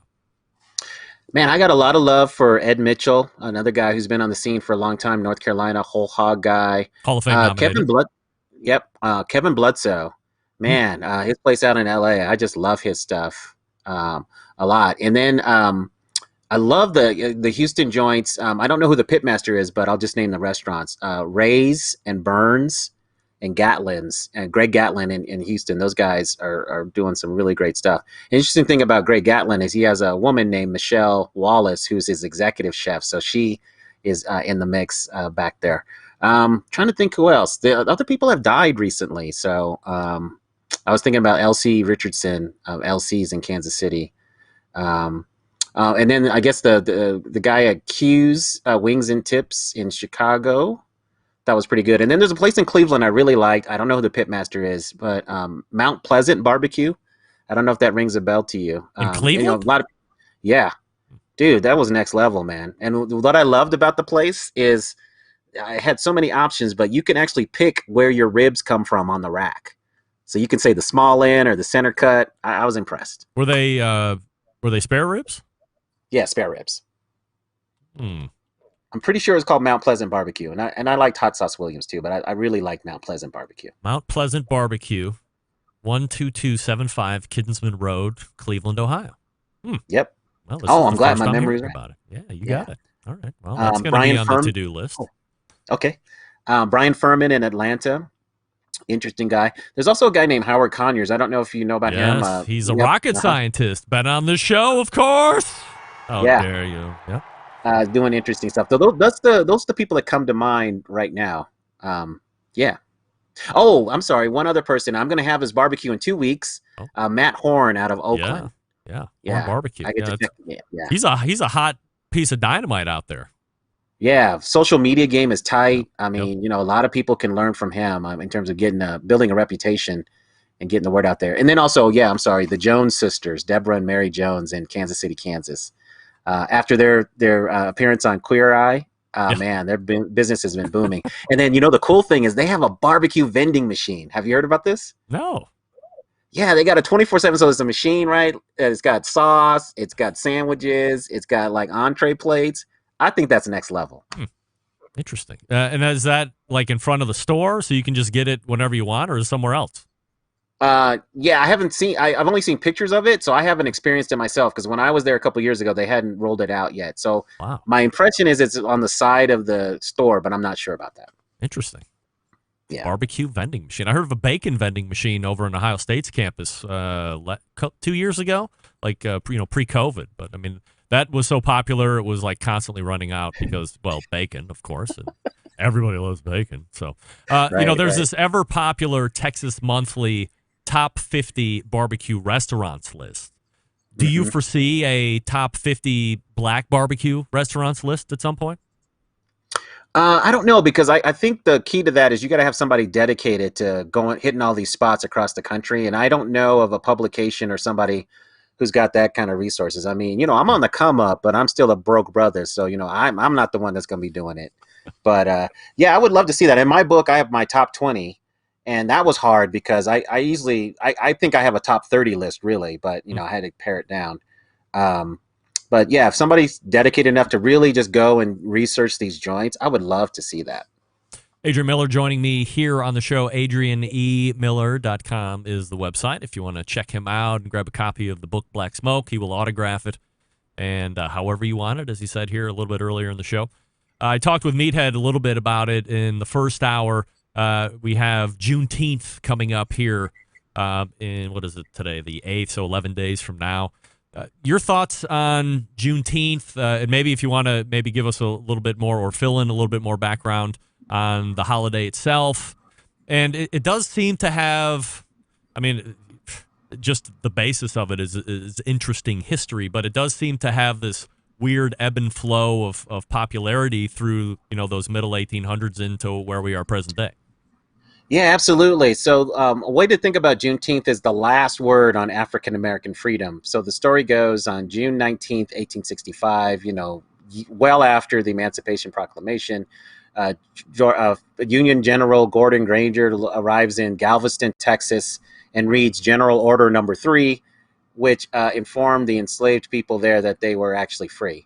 So the story goes is that, you know, this is the first time these people heard about that. But I doubt that was the first time, because the rumor mill, I mean, news of freedom, I'm sure passed there. But this was something that was enforceable because the Union Army was there and they could actually liberate people. The interesting thing, Greg, is before Juneteenth and even after, there were multiple emancipation traditions tied to different dates, celebrated all over the country. So the thing that's been remarkable to me about Juneteenth and how it's completely supplanted all of these other strong local traditions. And I think, like you said, it's because some of them ebbed.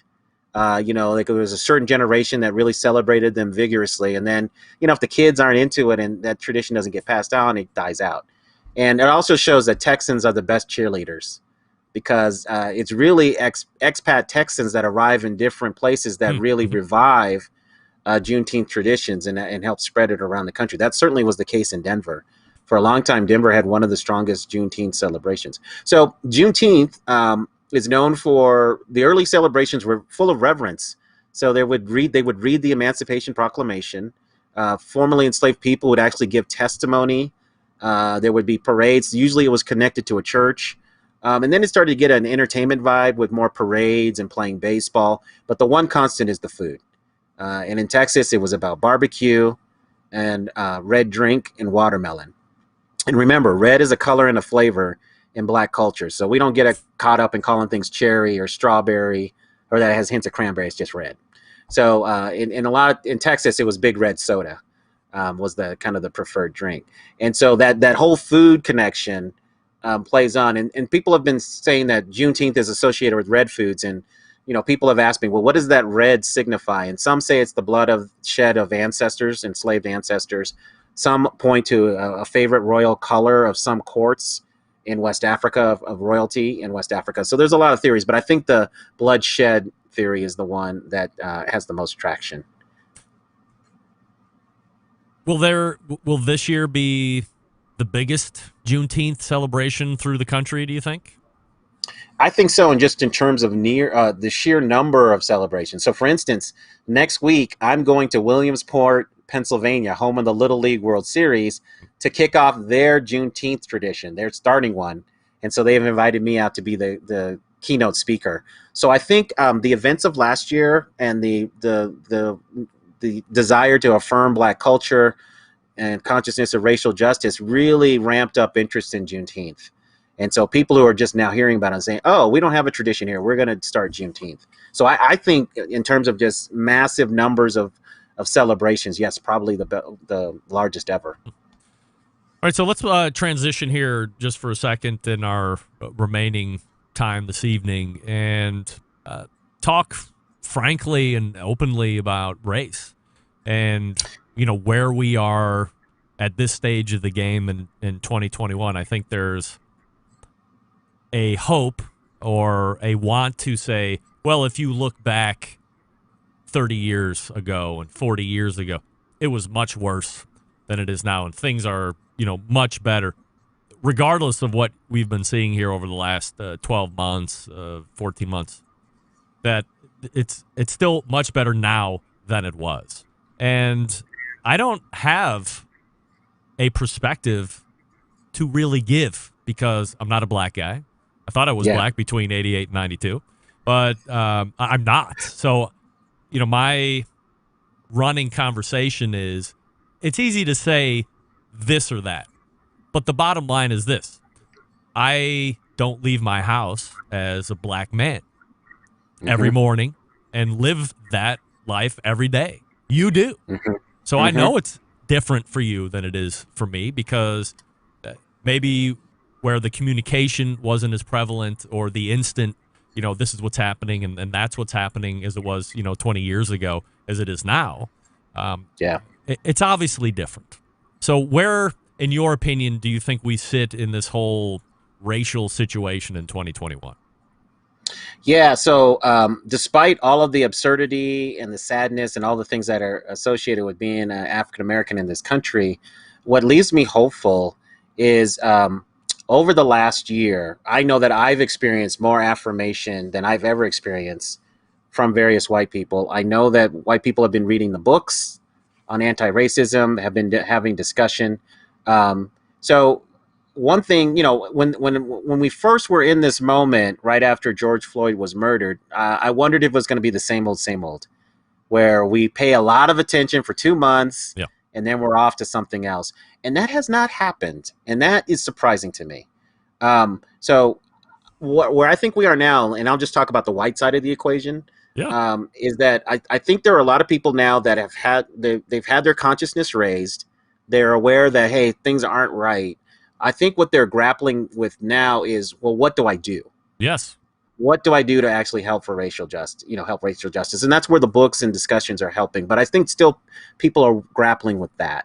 And I can tell you from the Black side of the equation and people of color, there's a wariness, There's this deep cynicism about whether whites really want to roll up their sleeves and do the hard work, man, because we're dealing with centuries of stuff, right? And it's going to be messy, and we have a lot to do. But I think there's more people ready to have that conversation. There's a whole bunch of people that don't want to have it. Let's not get that twisted. And we still got people dying, at the hands of law enforcement, and all those other things are happening. We have inequality in housing, blah, blah, blah. All of these, and not to minimize it by saying blah, blah, blah, but just to know we have a lot of challenges still in our society. But I think the possibility of having a true multiracial coalition to bring about racial justice, I think we're at this moment more than we have been in any other time. And what's really heartening to me is we've got a lot of young people who are paying attention to this. I mean, when I saw a lot of footage of protests, there were young people of all kinds of colors out on the streets saying this is not right. We need a better society. Can they bring their parents along? We'll see. But so I'm hopeful about that in the midst of all the other things that make me kind of sad. What I've been thinking about in my own work is, we all have to, if we want racial justice, if we want a shared future, we've got to figure out how we get involved. And one thing I've been thinking about is how can food play a role? Because what I'm finding is there are fewer and fewer spaces in our society for us to come together.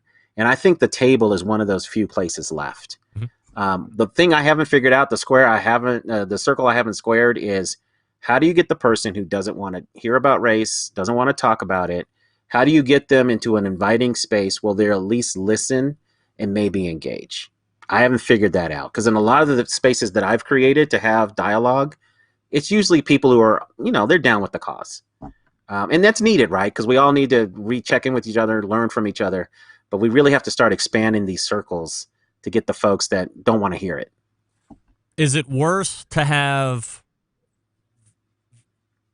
the black man or woman who is, 50 plus, that is just jaded for obvious reasons and doesn't want to have that conversation? Or the opposite side of that, you have the white guy or woman who is just, a racist to no end?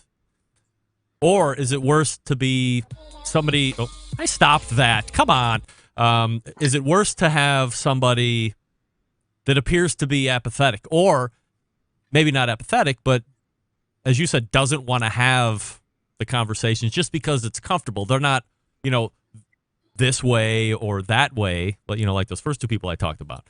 But those almost seem to be, to me, like the people that would help fold in and get more people into this positive coalition mindset that you're talking about. Yeah, I think wherever you come from, to me, the most challenging situation is somebody who just doesn't even want to listen. And so, what I'm trying to do by creating these spaces with food and other things is I'm trying to get people to a point where they'll just at least listen to somebody. Now, they may judge what they hear, whatever, but if they can just start listening to other people. And, the reason why I said depending on where you come from is because I know a lot of people who are very confident that they're not racist, they don't have a problem. You find that they haven't done a lot of self-examination. So they've got stuff that they need to work through, but they think they're so good that they don't need to do that work, right? And they're on everybody else. But, we all have a lot to learn from each other and about ourselves. So how do we continue this momentum? We talk about the younger people that you had said that was heartening to you to see those, everybody kind of getting into the streets and coming together to promote this. But, there continues to be, an overwhelming number of boomers out there that are, one way or the other. And my concern continues to be that this moment is different, and eventually it loses steam. And then what? Like, does something else happen and it just is worse? I guess I don't ever see where it's not. I hate to say it. Right. No, I hear you on that. And that's one of the things, and that's one of the pitches I actually make to people about why we need to be in dialogue. Because if we can just start talking, we could probably prevent some stuff from happening, or at least have the support system set up when something horrible happens. And I'll just give you an example. 6 years ago, there was the guy that walked into the black church in Charleston, South Carolina, and killed that Bible study group. And I was always fascinated by the fact that we didn't see a lot of rioting in Charleston right after that. And what I found out in talking to people in that community is that a lot of the community had been engaged in dialogue about that. So in that horrible moment, they rallied, and there was a cohesiveness that was maybe a little bit unexpected because of the benefits of that dialogue. And I'm just hoping that we can do that in other communities, because unfortunately there are things that are going to happen, but maybe we can mitigate the effect of that, or at least prevent things from happening. And so that's why I think it's really interesting that we're starting to see people engage with law enforcement to build a more community-based policing model. You know, the conversations about reimagining policing. And we have also people looking at other aspects of society, like, you know, how can we support Black entrepreneurs to close the wealth gap? You know, how can we eliminate the things that are happening in housing and all of these other, what I call opportunity gaps that show up in different areas? And that's just a nice, a name I came up with for disparities, racial disparities in different things, access to capital, education, healthcare. So I think it's a really interesting time, but we need creative people, and we need people that are willing to stick with it, because like I said earlier, this is going to be messy. This is not easy stuff that we have to get through. And then once we have the discussion about race, we've got to talk about gender, what happened to the Native Americans. I mean, there's a lot of stuff to work through in our society. Do we need younger people in all forms of politics, local, federal, state, all that? Absolutely. I think we need younger people engaged. And my hope is that the older people will listen to the younger people and not dismiss them and say, okay, yeah, youngins, y'all need to go and sit in the corner. I think we need a vibrant intergenerational discussion. And I think we would benefit tremendously from hearing that. And I have friends that have told me, I'm kind of tired, man. Whatever the youngins want to do, I'll just, I'm down with that. And I'm hoping people will be a little bit more engaged than that. But I think we need to talk across gender lines, age, race, all of these lines. We just need to start talking and listening to each other. I've often had the perhaps unpopular remedy for this whole racial situation, and I actually pitched it a number of years ago to Akil Smith, who was at that point the head of African American Studies at Ohio University, my alma mater, and we were I think that's when the Paula Deen racial thing came out a bunch of years ago. So that was the first time on the show that we had talked about race. And I said, hey, easy fix. Anybody that's older than 5 gets terminated. We have to kill them all. Now, is society going to be a little rough with 5-year-olds running the roost? Could there be some deaths because people don't know how to feed themselves or go to the doctors? Because, we're killing everybody. But, if you take away the dramatics of that, that fixes it, right? 5 years old, even if you have the worst mom or dad on either side of the equation, you're probably not imprinted at that point. And now they're gone. And you're just like, hey, we're just trying to survive here. And you're brought together, everybody's working together, and now you've basically come up with a generation of 5-year-olds that didn't know anything better. And oh, by the way, there's nobody to influence. We've killed everybody, me included, you included, Adrian. But we're sacrificing for the greater good. That's kind of outrageous, but it would work. Man, that's the most serious reset argument I've ever heard. Right. But it's interesting, right? Because don't we often look at little kids and they don't care, right? They just want to play. Right. But as they age, right, they get messages from society, and this stuff replicates itself. Because I've seen through previous generations the hope that the young people, through some means, would bring a more harmonious racial future together. I think people said that about Motown music. And then we said it about hip hop, right? We thought, oh yeah, this is gonna, but we still see these racist structures replicate themselves. So that's intriguing idea. Yeah, probably not going to happen. I'm not an advocate for it, but intriguing. Yes, of course, because we're both not 5. So that means ultimate termination. Nevertheless, all right. So anything else you want to talk about here before I let you go tonight? And I appreciate the extended time this evening. Yeah, just because we're talking about racial justice, I just implore your listeners to, engage people, and just understand mistakes are going to be made. Don't be hesitant because you're worried about offending somebody. That stuff's going to happen, but we have to start talking to each other and engage each other if we're going to have the future we want. And, I'm signed on. I'm trying to figure out how to get there myself. I don't have all the answers, but I'm just hoping there are more people that really want to be on that journey. Open, honest conversation right here with Adrian Miller. We certainly appreciate it, the Soul Food Scholar. You can follow him on Twitter. You can go to his website, Adrian E. Miller, get the new book, Black Smoke. Everybody's getting it and reading it and loving it, and he will sign it for you. And appreciate you coming back on, turning a week after last, going through those technical hurdles, but much better this time. And always appreciate the time. We'll do it again soon. All right, man. Thank you so much. You got it. There he is. Adrian Miller right there. Talking about race. Everybody not necessarily down with that because this is a barbecue and grilling show. But guess what? We're going to be talking about important things on this show. That's right. Sometimes they have nothing to do with barbecue or grilling. That's all right. Got to do it. As Adrian said, we got to engage. Let's do that. All right, let me remind you, by the way, you can find Adrian Miller over at adrianemiller.com and grab a copy of the book. He's going to send one to me. He will have autographed it. And then we will give it away on the show through some type of a call-in or email or whatever. And then I will countersign if you want. Again, it's not a requirement. But if I send you the book and you don't ask for me to sign it, I'm not going to just sign it on my own. Right? That would be tacky. But if you want me to sign it, I will. I'll do it. I've done it plenty of times.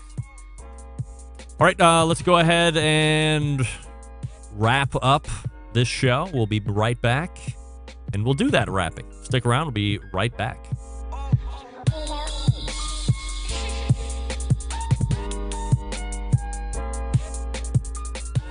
Whole packers, full racks, legs and thighs, injecting butts. If you've never heard this before, you might think you found the best XXX show ever.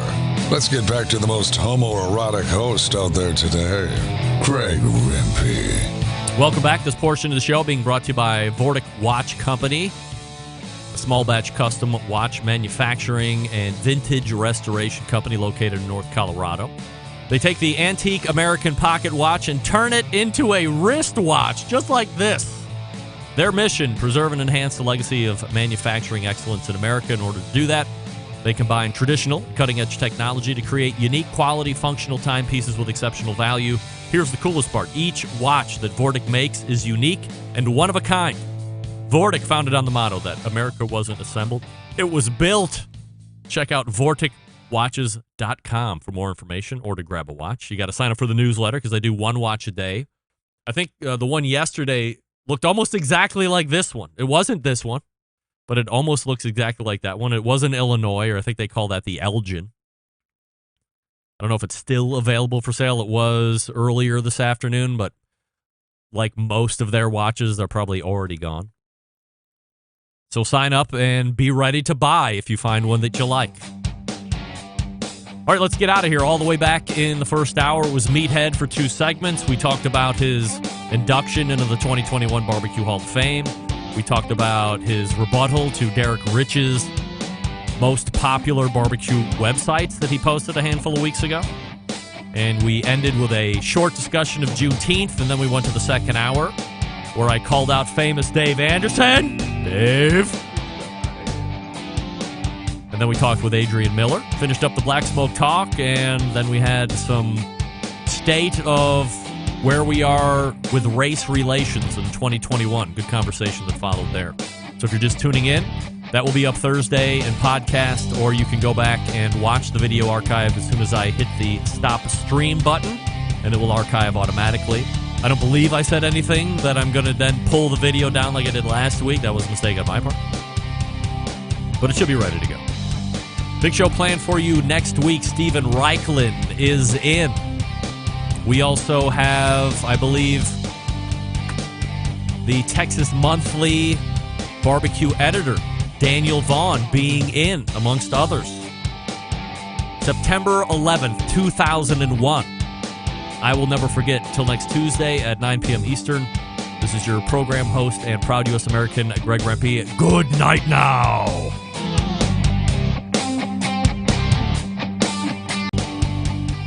This is Steve, the Cookout Coach, and you're listening to the BBQ Central Show.